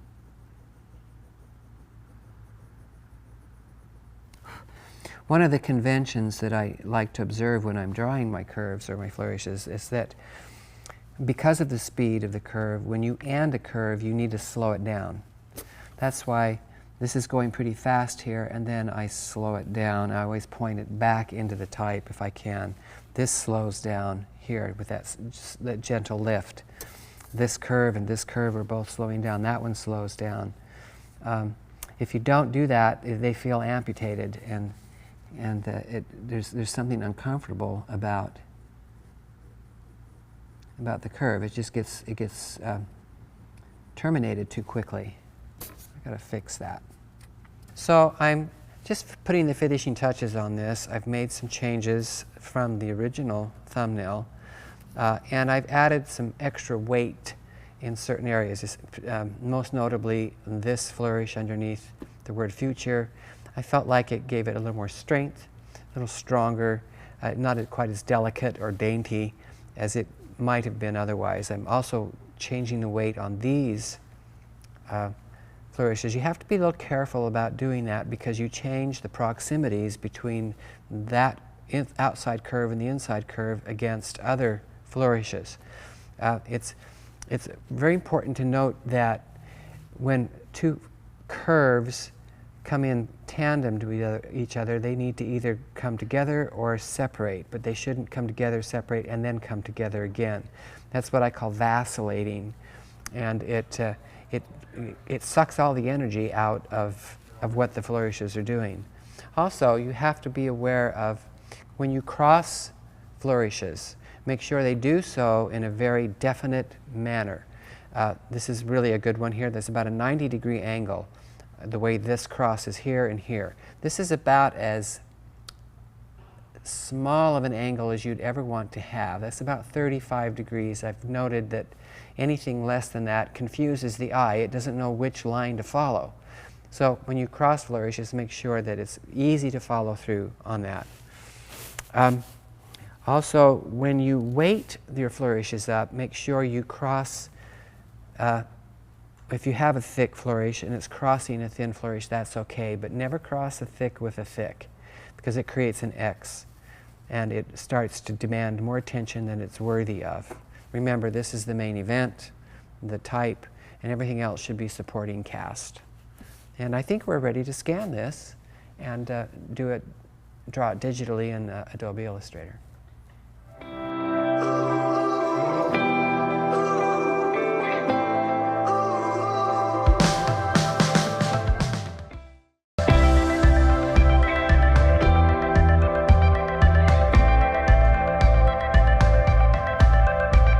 So we've done a black and white grayscale digital scan of the drawing, and we're about to place it into an Adobe Illustrator document. I liked working on 8.5 by 11 landscape, and we're going to use the place command. There it is, right there. And I'm going to link it, place it in here, center it, just by hand. Now the important thing to do here is go to your layers palette, double click on that white square, and check the template box. What this does is it creates a dimmed image of your scan. It locks the layer down so it will not print. But more importantly, it allows you to toggle between the preview and the outline modes of Adobe Illustrator without losing the image of your scan.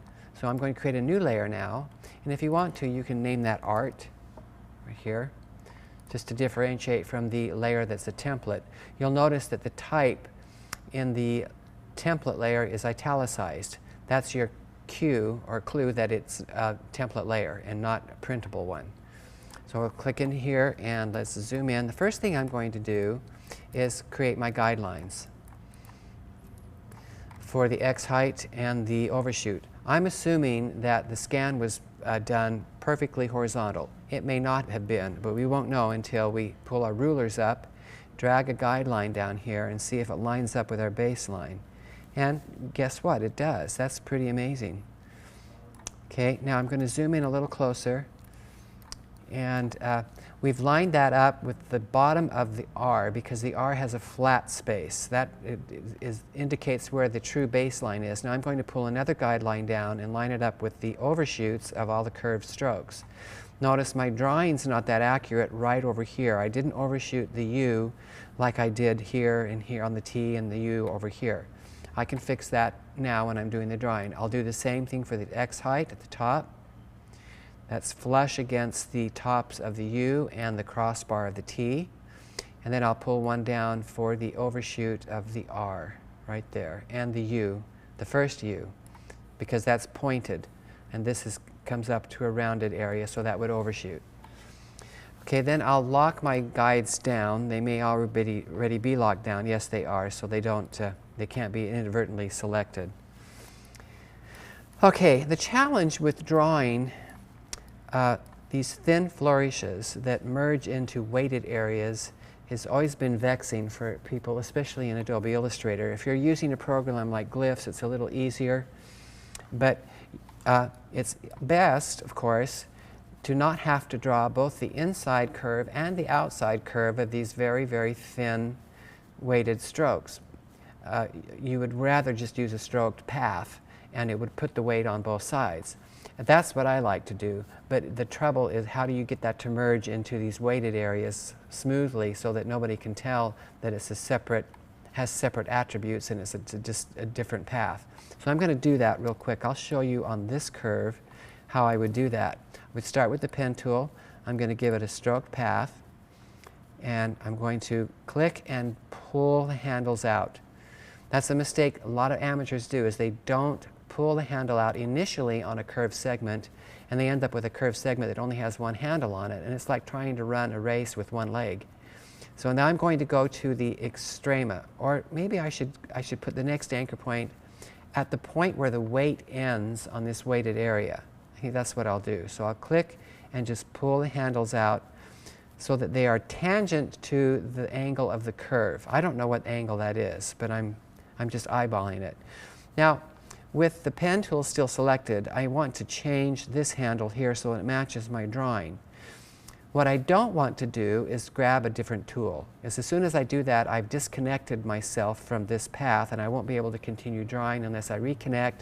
Then I've got to pull a handle out again, and I'll forget to do it, and you'll have a one-handled curved segment again. So what I like to do is, while I got the pen tool selected, hold the space bar down, no, the command key, excuse me. On Apple it would be command, on PC it would be, I think, Alt. And I can edit this path without leaving the pen tool. As soon as I release the command key, I've got the pen tool. It's still ready to add to my selection. I think I'll come up here to the extrema of this curve, the highest part of the curve. And I'm going to pick the underside of this weighted area just arbitrarily. I could just as easily pick the top side of it, but I'm going to pick the underside. Click. And I hold the Shift key down because I'm at the extrema, and it makes it easier to edit these curves later if you draw as many of them. Now I'm going, as you draw, if you can draw as many of these handles or pull the handles out at 0 degrees or 90 degrees. We call that orthogonal drawing because it has everything to do with a 90-degree relationship. Our world is orthogonal. Every room, the walls meet the floor at 90 degrees. The walls meet the ceiling at 90 degrees. Our doors are square. So that helps you in deciding where to position your anchor points while you're drawing in Adobe Illustrator. Orthogonal is good. Okay, I'm going to pull this handle out a little bit more here. Okay, now I'm going to position an anchor point strategically at the point where the weight ends on this flourish right here. And it looks like it's going to be about right there. But I have somehow disconnected my pen tool from that path. If I click here now, it's going to start a new path. I know that because of the small little icon in the bottom right corner of the pen tool. So I've got to reconnect to this. Click. I've got to hold the Shift key down and pull that handle back out. Now I'm going to click and drag here.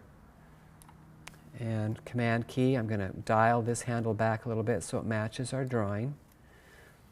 Then I'm going to go to the extrema of the curve right here. Click, Shift, hold the Shift key down and force those handles to be perpendicular. I'll come down to the extrema of the curve down here. Click, Shift, pull. Command key, grab this handle, hold the Shift key down and just tug it down to there. The nice thing about positioning your anchor points at the extremas is that when it comes time to edit the handles, you can hold that Shift key down and you don't wobble. You don't change the curve on the other side of the anchor point. Now, the next place to put the anchor point would be right here at the extrema of this curve. The extrema, if some of you are unfamiliar with that term, is the most extreme bottom point of a curve, the most extreme left point of a curve, the most extreme top part of a curve, or the most extreme right side of a curve. There's 4 extremas to any curve. Now I'm going to click, Shift, and pull here. This handle needs to do more work, so I'm holding the Command key down, hold the Shift key down, and just pull that out so it matches our drawing. Now let's preview that. Okay, I've got a very, no, there's the preview. I don't see a black stroke on that. Let's change our stroke. It's at 0, that's why. Let's give it maybe 2 points. Maybe 3 points. Weight. So that it's, yeah, that's a nice robust curve. And we can continue drawing. Now I've got to decide which edge of this weighted area I'm going to draw, the top or the bottom. I think I'll choose the bottom. Click and drag. And I'll come up to the extrema, click, shift, drag. Dial this one back with the command key. Then let's zoom in a little bit here, see what we're doing. I'll come to the extrema of this curve, which is right here. Click, shift, drag. Now this handle is too big. I'm going to dial that one back. Come to the extrema down here, click, shift, drag. The left extrema, click, shift, drag. Let's pull this handle back out with the command key held down. I still have the pen tool active. The next anchor point would be all the way up here. You really want to use as few anchor points as you possibly can, because that assures you that your curves are going to be smooth. The more anchor points you use, the more you open yourself to the risk of getting lumps and bumps in your curves. So that's pretty smooth. Now I'll go to this extrema right here, click, shift, drag, and let's come down to the point where the curve stops curving, which would be about right here, and I'll just click and drag. I don't know what that angle is yet, but I'll find out when we get to the rendering the type portion of the tutorial. All right, now we've solved the issue of keeping the weight the same throughout these little flourishes by just using a stroked path. So how do we now, I'm going to fix that, how do we put the weight in here and make it merge flawlessly with the other paths? What I'm going to do is cut the weighted area away from the stroked paths. To do that, I use the open arrow tool, and I'm going to select this anchor point right there. Because as you select an anchor point, you also select the segments on both sides of that anchor point. So I have essentially selected everything from this point over to here, which is the weighted area, which is also why I positioned those anchor points there to begin with, because I knew I needed to have an anchor point at the beginning of the weight and the end of the weight. I will cut that, Command X. That puts it in memory, and everything else is highlighted now on that path. While it's highlighted, I'm going to hide that so it's out of the way and it won't interfere with what I'm going to do with the segment that I cut. I'm going to Command 3, hide that. So now my screen is practically empty. It's like everything disappeared, but it's not gone, it's still there. I'm going to paste what I cut back in the exact position that I cut it from. To do that, you do not go Command V. Command V will put it in the center of your screen. I'm going to delete that. You want to do Command F, which is the shortcut for paste in front. Now paste that paste the segment that I cut in the exact position that I cut it from. Now I'm going to deselect it and select just this anchor point again. Make sure that the endpoints are hollow. They're part of the path, but they're not live selected, just this one. I'm going to click, then press the Option key, which will make a copy of the path, and drag it to the extrema over here, which is right up there. Okay? So now I have two paths. They are independent and separate from each other. Let me zoom in so that that renders correctly. It looks pretty ugly, but that's okay. I'm going to surround the two anchor points that are at the end. Remember, there are two anchor points. It looks like there's only one, but they're exactly on top of each other, because while it cloned the path, it did not move the end point. So there's two endpoints precisely on top of each other here. I can select both of them, go up to Object, Path, and Join. It doesn't look like anything happened, but it did. It created a single anchor point, and now these are connected paths. I should do the same thing at this end, Object, Path, Join. Now I have a closed path, and I can adjust the handles to make it look better. Let me pull this one out here. The challenge I have now is I can't hold the Shift key down and adjust this handle here, because this is at a strange angle. So I'm going to have to just eyeball that, make sure I don't wander high or low. I'm just going to keep it right there. And that looks better. Now I can hold the shift key down on this handle as I dial it back, and we're getting closer to what our drawing looks like. I think this is fine here. Now I'm going to keep the stroke on this path, and I'm going to simply fill it with black. See, now we have the weighted area. If I do Command Option 3, unhide everything that I hid before, you'll see that there's a perfect blend between the stroked paths with no fill and this new path that has stroke and a fill, and you really can't tell where one ends and where the other one begins. So if I hide the template layer, you'll see this is what we've drawn so far.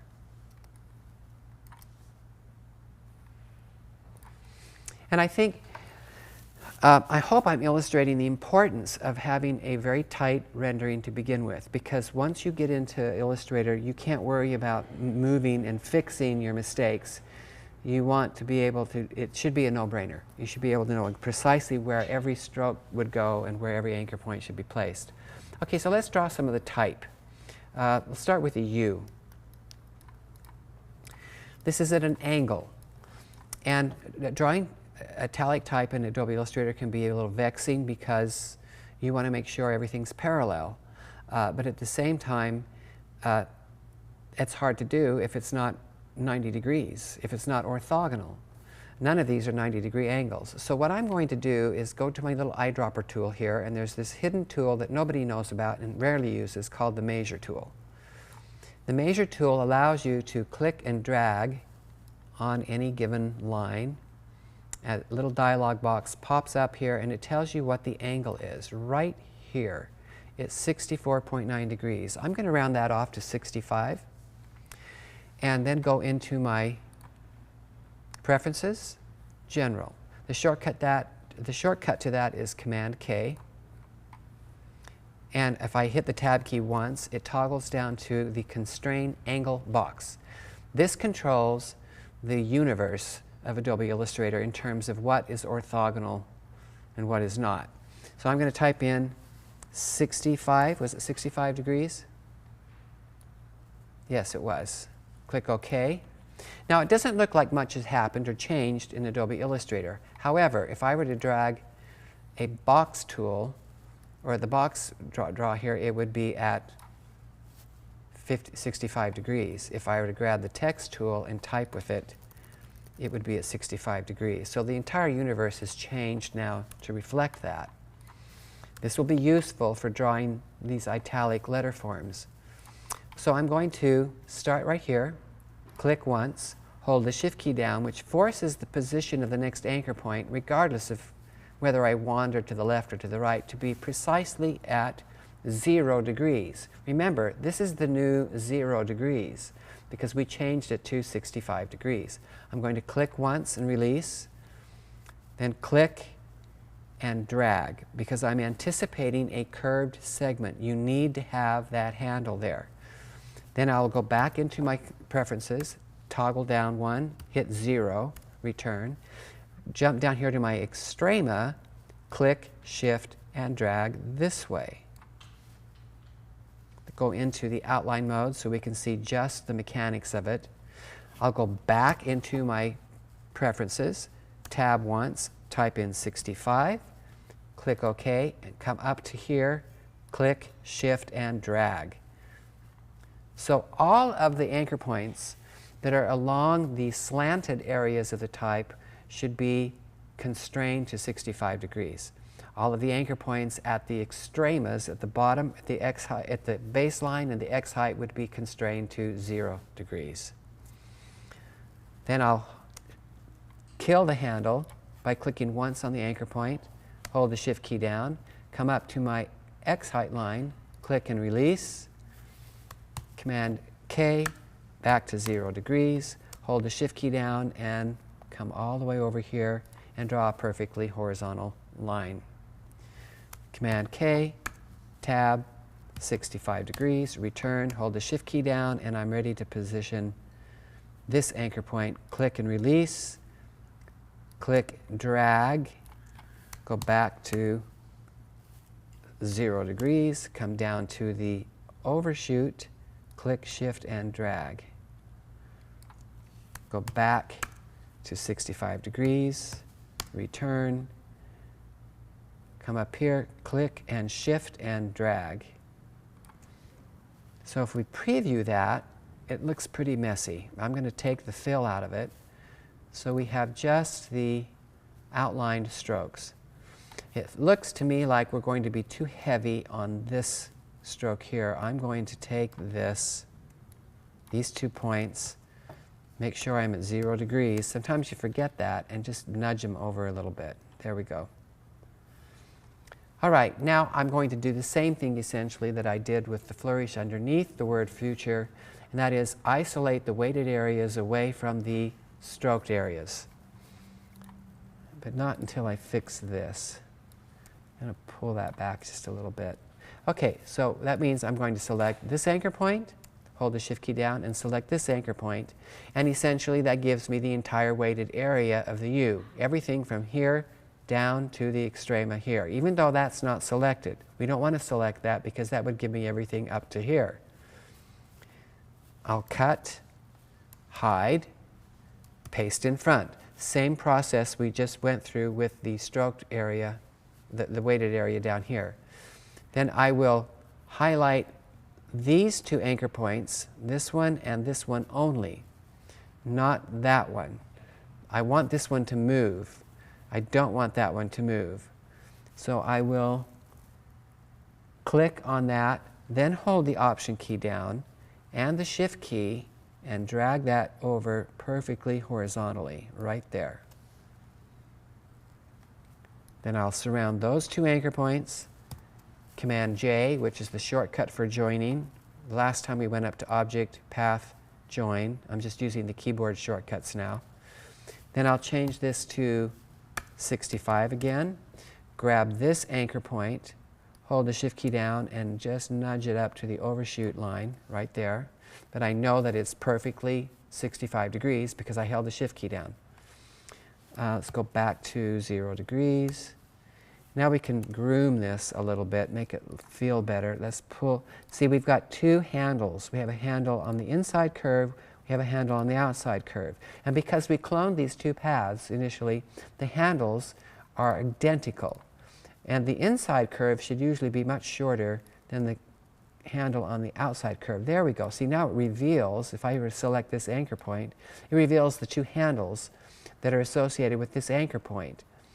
The inside curve and the outside curve. The inside curve will be the shorter handle, the outside curve would be the longer handle. And it looks to me like we need to nudge that anchor point a little bit more to the right so that it matches our drawing. Okay, now I'm going to close the path on this. I'll connect, click and drag a handle out and connect to this and just drag it over. Let's give it fill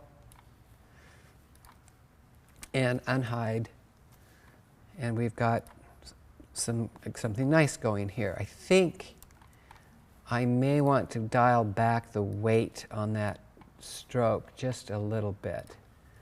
It might feel a little horsey. Oh, no, I want it to be strong, so we'll just deal with it. Okay, now I essentially would do the same thing with this. I need to isolate the weighted part away from the thin parts, which would be this stroke and this stroke. Grab the open arrow tool. Let's go back into the outline mode. I'll select these 2 anchor points and this one. That gives me everything in the weighted area. I'll cut, hide, paste, grab the pen tool. Let's go into, and change this to 65 degrees. I'm going to connect to the path here, click, shift, drag the handle out, Command K, tab 0, return, close the path right here, click, shift, and drag. Now here's the problem. See that?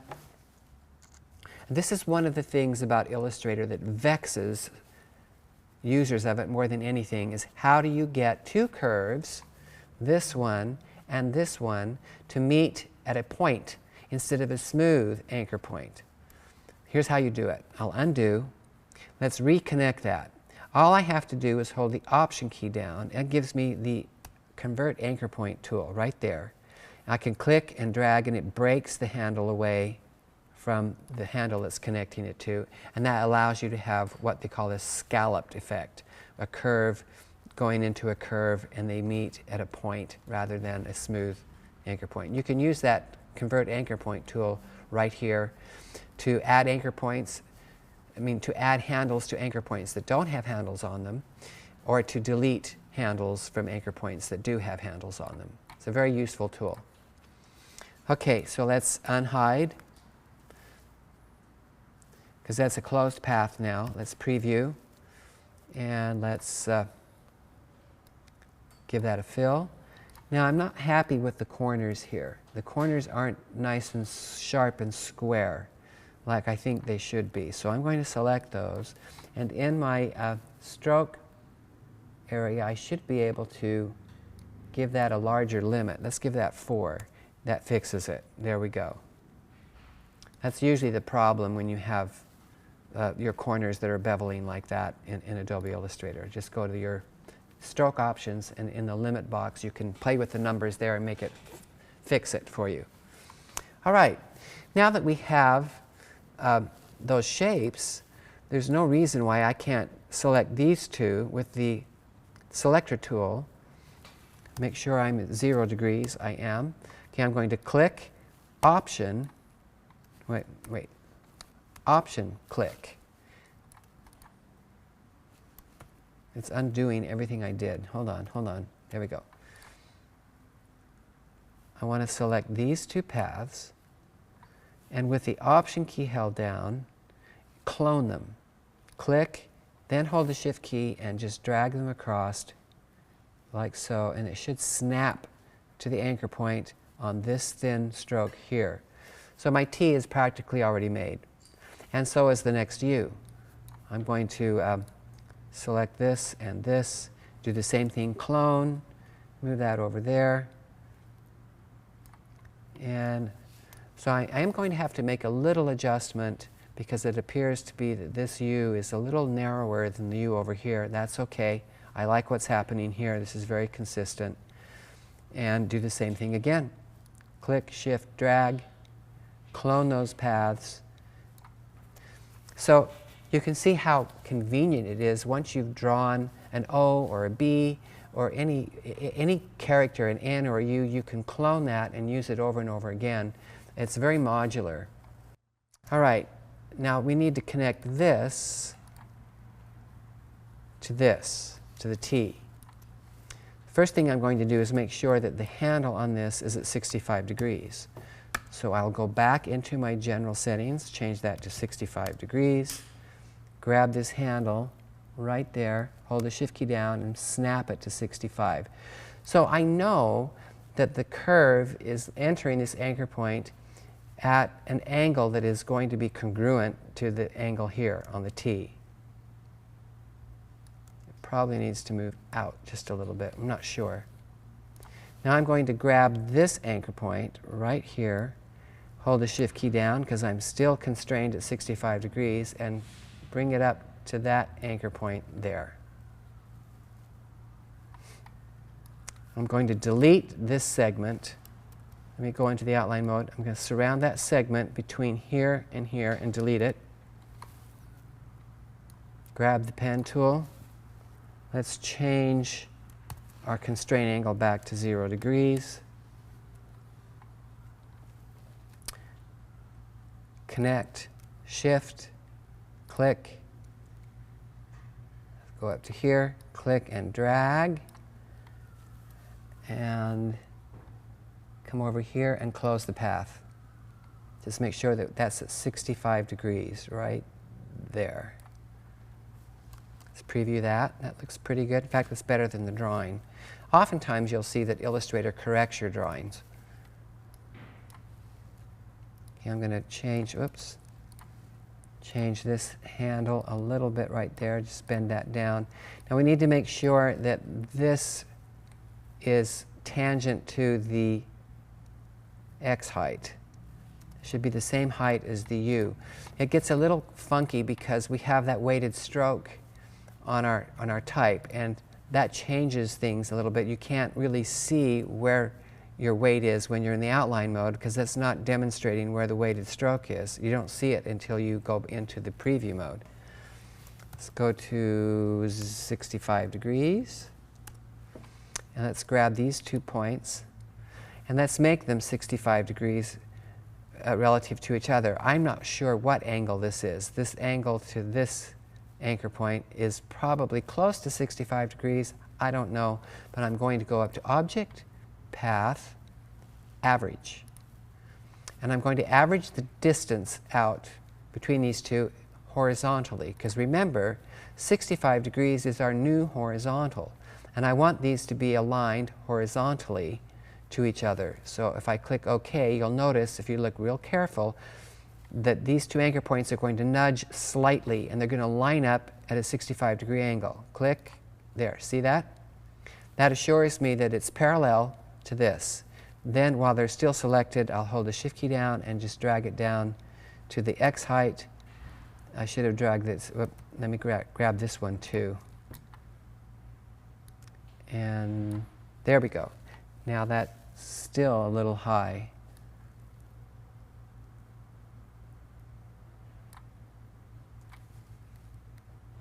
You just nudge it down. So it lines up with the top of the U.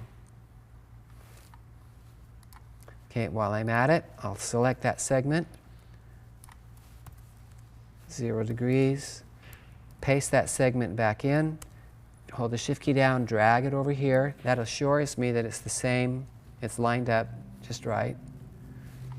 Go back into my constraint angle, 65 degrees. You'll do a lot of hopping between the two. And clone, move that up. And join those two together, Command J. And just for good form, I'm going to join those two together. So I've actually got two shapes here, which is not really good form, but we'll fix that later when we simplify things. Now I want to make sure that this anchor point snaps to the top of that anchor point so that it's a perfectly smooth transition between the weighted T and the stroke flourish that merges into it.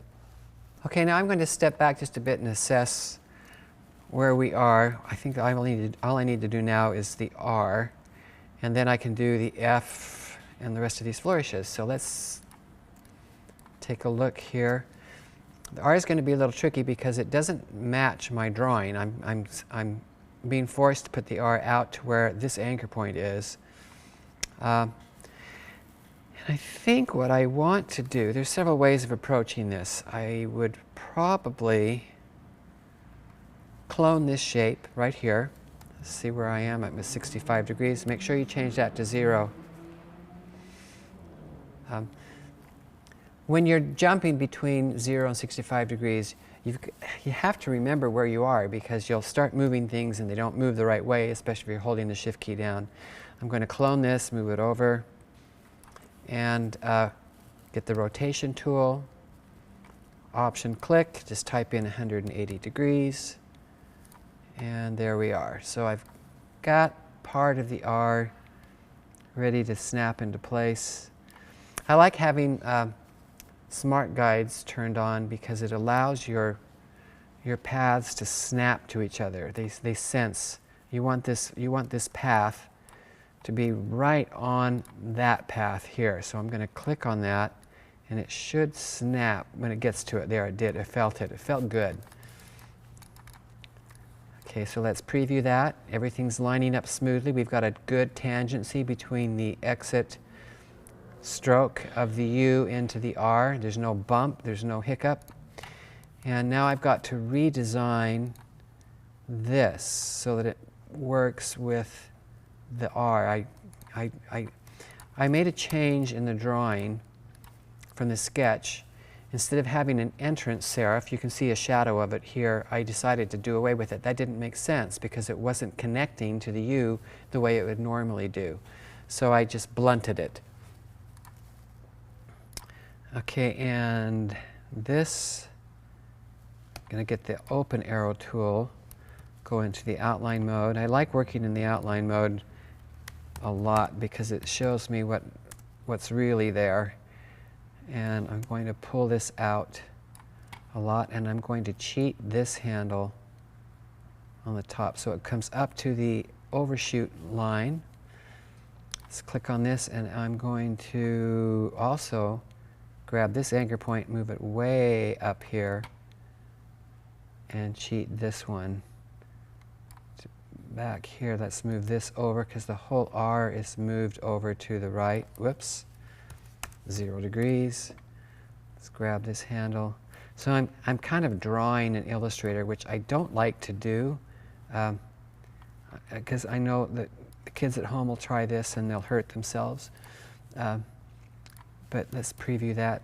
See, that's a little too sharp of a corner. Now what I could do is go to the stroke options, and in corner I could select rounded, and that would blunt that in a nicer way. I think that looks pretty good. And I may want to move this back down a little bit. So let's go into 65.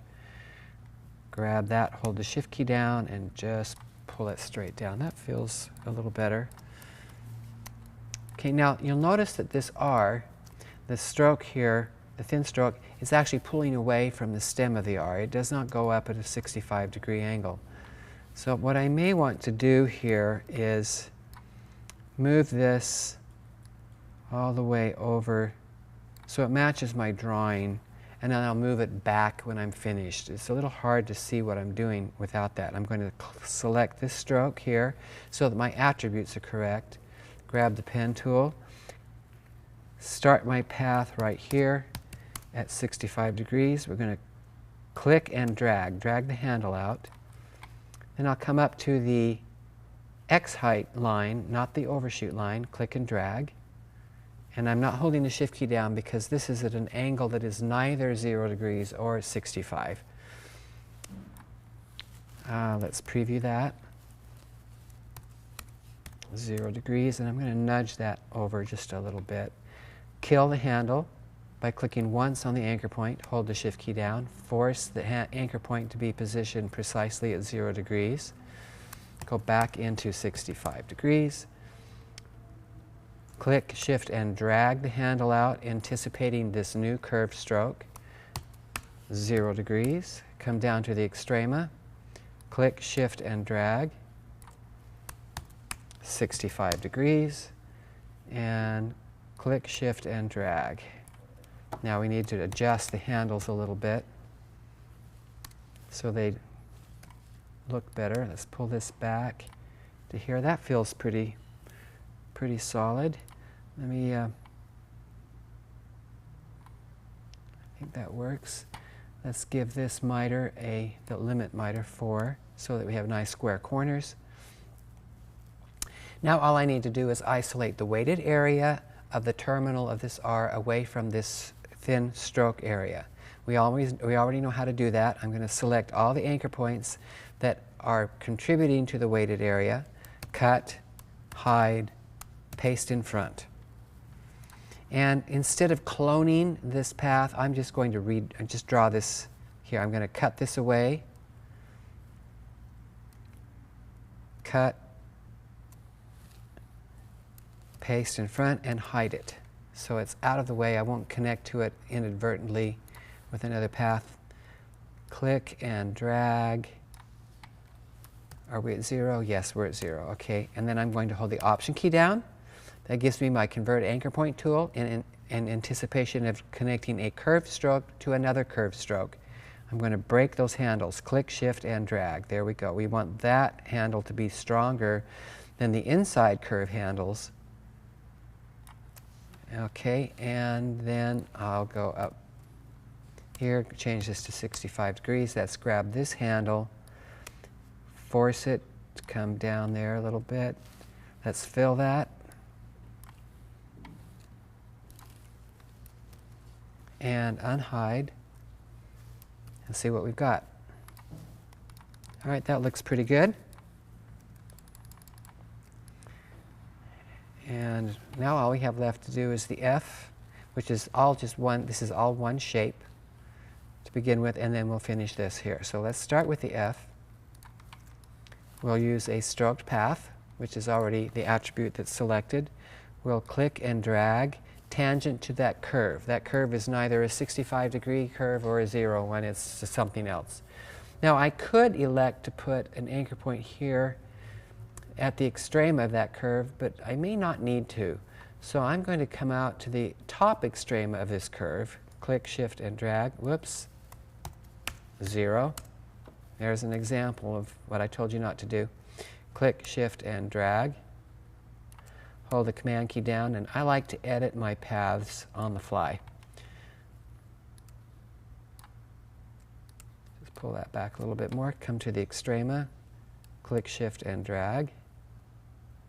And it looks like we're okay with that. Now I need to place an anchor point at the point where the weight ends, and that could very well be right here.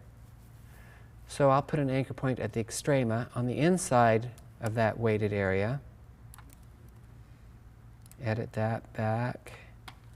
And then right here where the weight ends. Click, shift, drag. Let's pull this out. We've got some flatness going on there, and pull this back in. Okay, that looks pretty smooth. I'll continue drawing. I'm going to come down to the extrema here. And let's put the extrema here. I may make a change on that. Then up here at the extrema of this curve, control or command key, let's edit this path.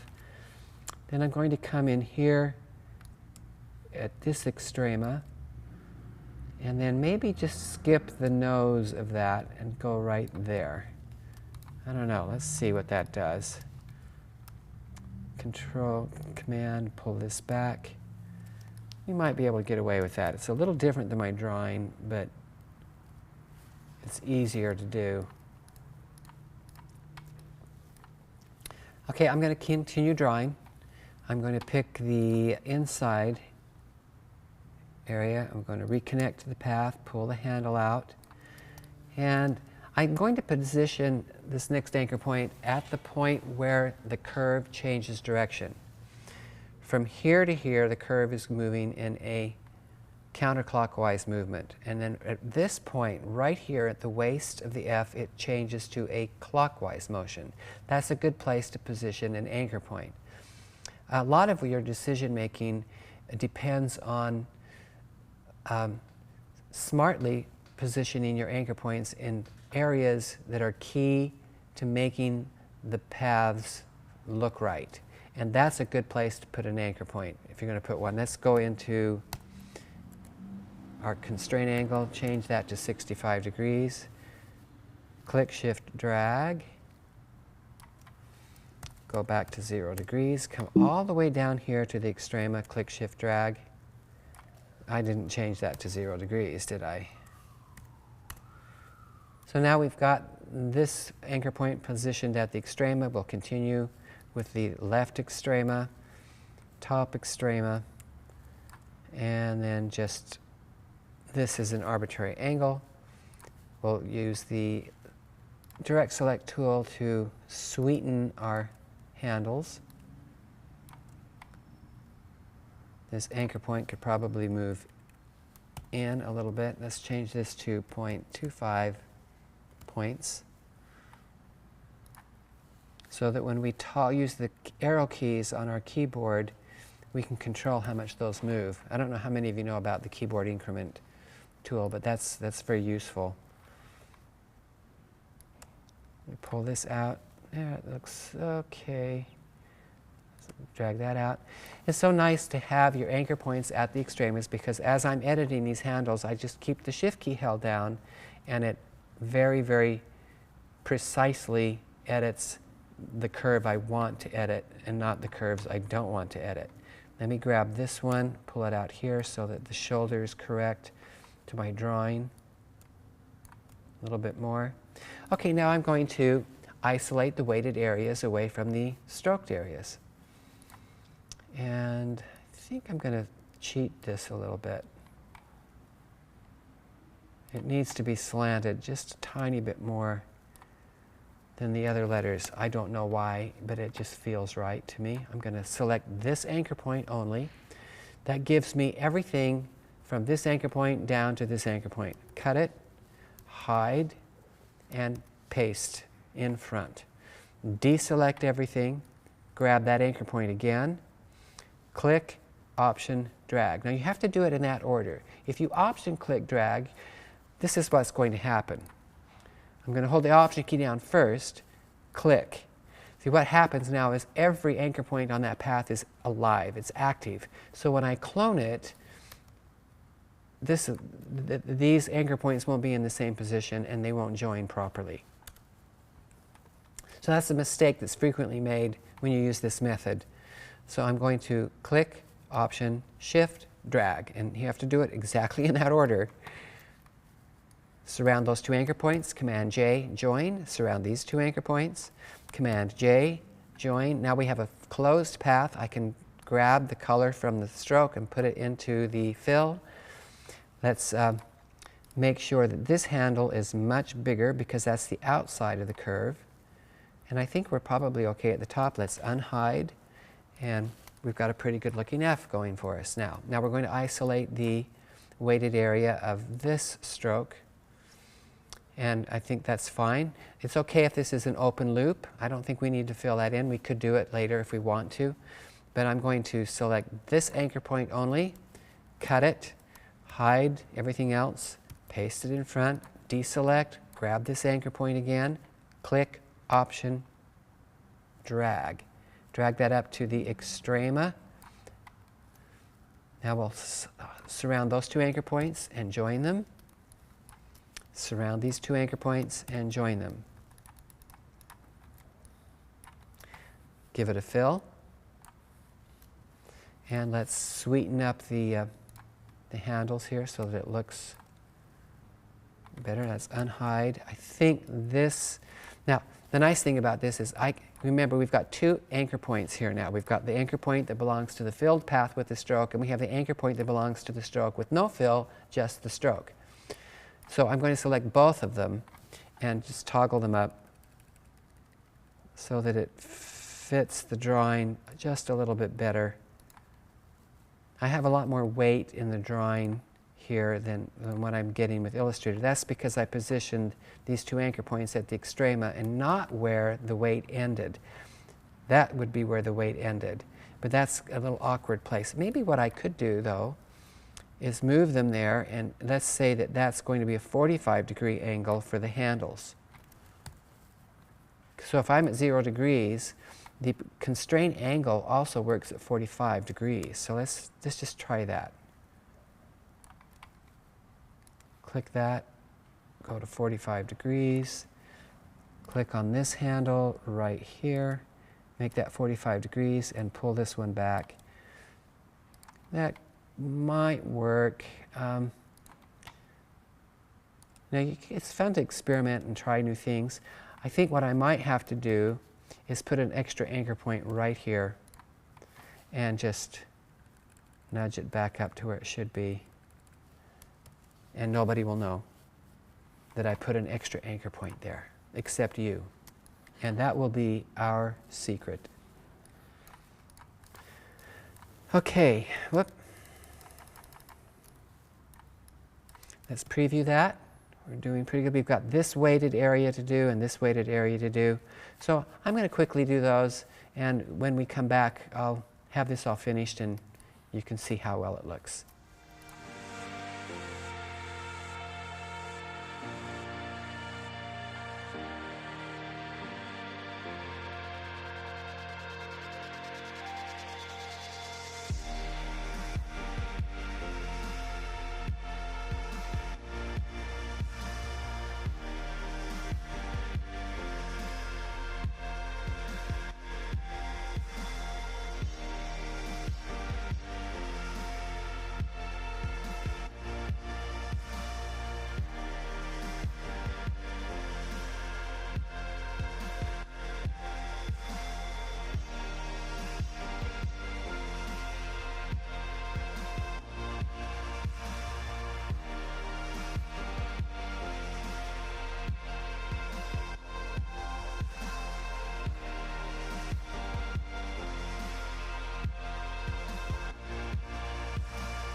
Okay, I am just about finished with this drawing. I'm trying to make it more accurate. I have to go back into the outline mode so I can do that to make sure that it matches my drawing. In some cases, Illustrator will correct your mistakes, and in other cases it will make them worse. So you have to be a little judicious about what Illustrator thinks you want and what you really want. Now, the last thing I need to do here is move this R to its proper location. I used the drawing here to finish the drawing, but it doesn't match. Let me pull this up. It doesn't match the connector here from the exit serif on the U. So I'm going to select these shapes now. Let's zoom in. And if I've got my smart guides turned on, this will snap to, hold the shift key down as you slide that, whoops. Change that to 0. Hold the shift key down and it will snap to that path once it senses it right there. Let's check it, make sure that the transition from the exit serif on the U is smooth into the R. And we're good to go, except for this. I forgot to move that too. There, that snaps to. No, it didn't.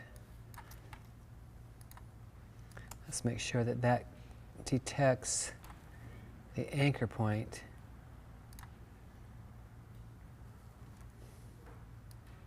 There we go. You can't join those together, obviously, because this path has a fill and a stroke, and this path does not. They have different attributes, and this is a closed path, so you can't join these. What you can do is group them. And ultimately, when you're satisfied with your work, a good thing to do is to go ahead and, I'll do it here with the R, just as an example here. Go up to Object, Expand. And you want fill and stroke checked. Click OK. What that does is it creates paths out of everything, your strokes. And so now everything is a filled black shape. But we've got multiple shapes here. It's kind of messy. So then we'll take our Pathfinder and we will combine or combine them into one single shape.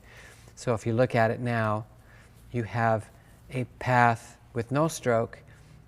It's just a filled path, and it's cleaner. It's a little easier to edit in some ways when you're finished with what you want. Now, it looks like I didn't have a smooth, I've got smooth corners here on this R, which I don't want. There it is. I didn't have corner checked. It's a little hard to see sometimes in this dark gray interface.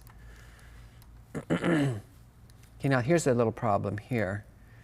So I probably should put a rounded corner on that so it overlaps this path, so that when I do expand, click OK, there's overlapping. I didn't expand that.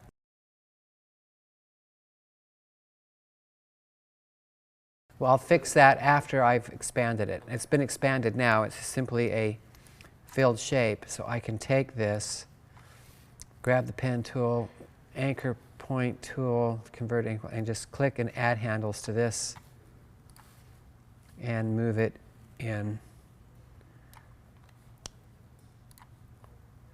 And I don't know if I even need that.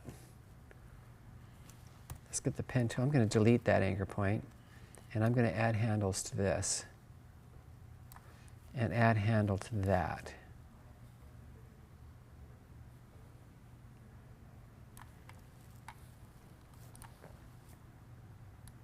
And just edit this a little bit. So that'll give that a nice blunted corner without losing the pointed sharp corners at the bottom of the R. Okay, and then I need to make this object expand, make that a filled shape. Select all of those paths, and with Pathfinder, join them all into one single path. And that's pretty clean. So I would do that after you're satisfied with your weights. It's very easy to change the weights on all of this. See, if I were to select this and just go to the stroke tool, I can weight it up I can weight it down, the whole thing. And everything's going to match and line up perfectly between the stroked paths and the weighted paths. But once you've converted it into a filled shape like this, you can't do that as well. Okay. And I like saving as, different names, so I can always back up if I've made mistakes or if I'd prefer something I'd done on a previous version.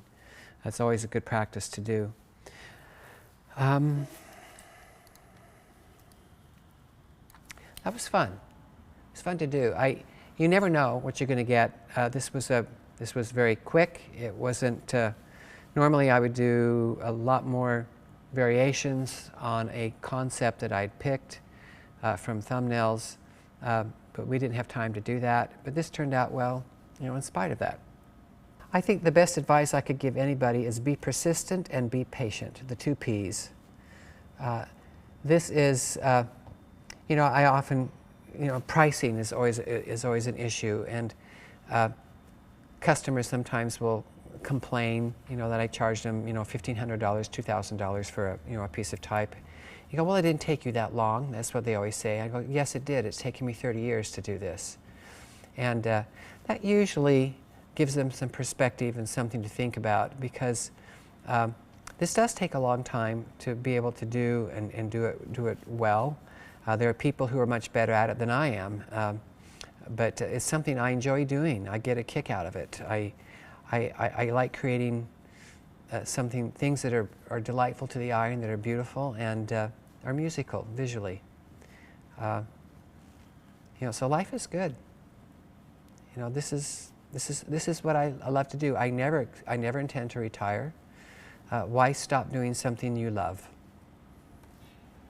So what I'd like you to do is pick a 5 to 6 letter word. Don't get too over ambitious with this. You might hurt yourself. And render it in formal script. Now, there are a lot of samples, good samples of formal script that you can find on the internet. The one that I'm working with here is something, I don't know, I just kind of pulled it out of thin air. But, and what you want to watch out for is the tangencies. That seems to be the most troublesome area for students that are learning to draw type. And tangencies are where a curve or a stroke curve merges into a weighted curve flawlessly. It's perfectly smooth. There's a reason why it's called formal script, because it's formal. It's as if each character was gently and politely tapping the other character in front of it on the shoulder and saying, "May I join you?" It doesn't poke or stab or goose the character in front. Other things to watch for as you want to add decoration to it, don't get too ambitious. Add maybe 2 or 3 flourishes. Think about hierarchy. You want flourishes to be different sizes. You want a papa bear flourish, a mama bear, and a baby bear. You want to have a hierarchy of flourishes so that they don't become boring and too predictable. Hope you enjoyed watching this. I hope that I was able to teach you something you didn't know or that would be useful for you. If you've decided, or if you're in the middle of deciding what you want to do for a career and you're looking at graphic design, in specifically lettering, be prepared to spend a lot of time drawing. This is not something that is done quickly, even though I make it look like it's fast and it's easy. It's not. There's been a lot of trial and error, and the only difference between a professional and an amateur is I've made every possible mistake, and so be prepared to make a lot of mistakes. But that's how you learn. There's nothing wrong with that. There's nothing wrong with falling on the ice and getting back up and skating again. So with that, I hope you're encouraged. I hope that if this is what you like to do, if you've drawn letters, for a long time and you've liked to pursue a career in that, then do it. There's a huge need for it. In fact, it's even more viable now than it used to be. When I was a student of graphic design and I was classically trained, type designers were very few. You had to live in either Germany or London or New York. That was the only place that anybody had a shot at designing type. Now, because of the computer and because of the internet, the type design has been entirely democratized. And there are some beautiful things being done all over the world in the most unlikely places. So talent is no respecter of geography, it's no respecter of culture. It doesn't matter where you're from, it doesn't matter what your background is. If you work hard and if you can learn to see and learn to know what you see, you'll be successful. Most of the students that I work with end up working in agencies, and they all of a sudden find themselves the go-to person whenever there's a typographic issue, because they know how to spot the problems and how to solve them. And that could be you.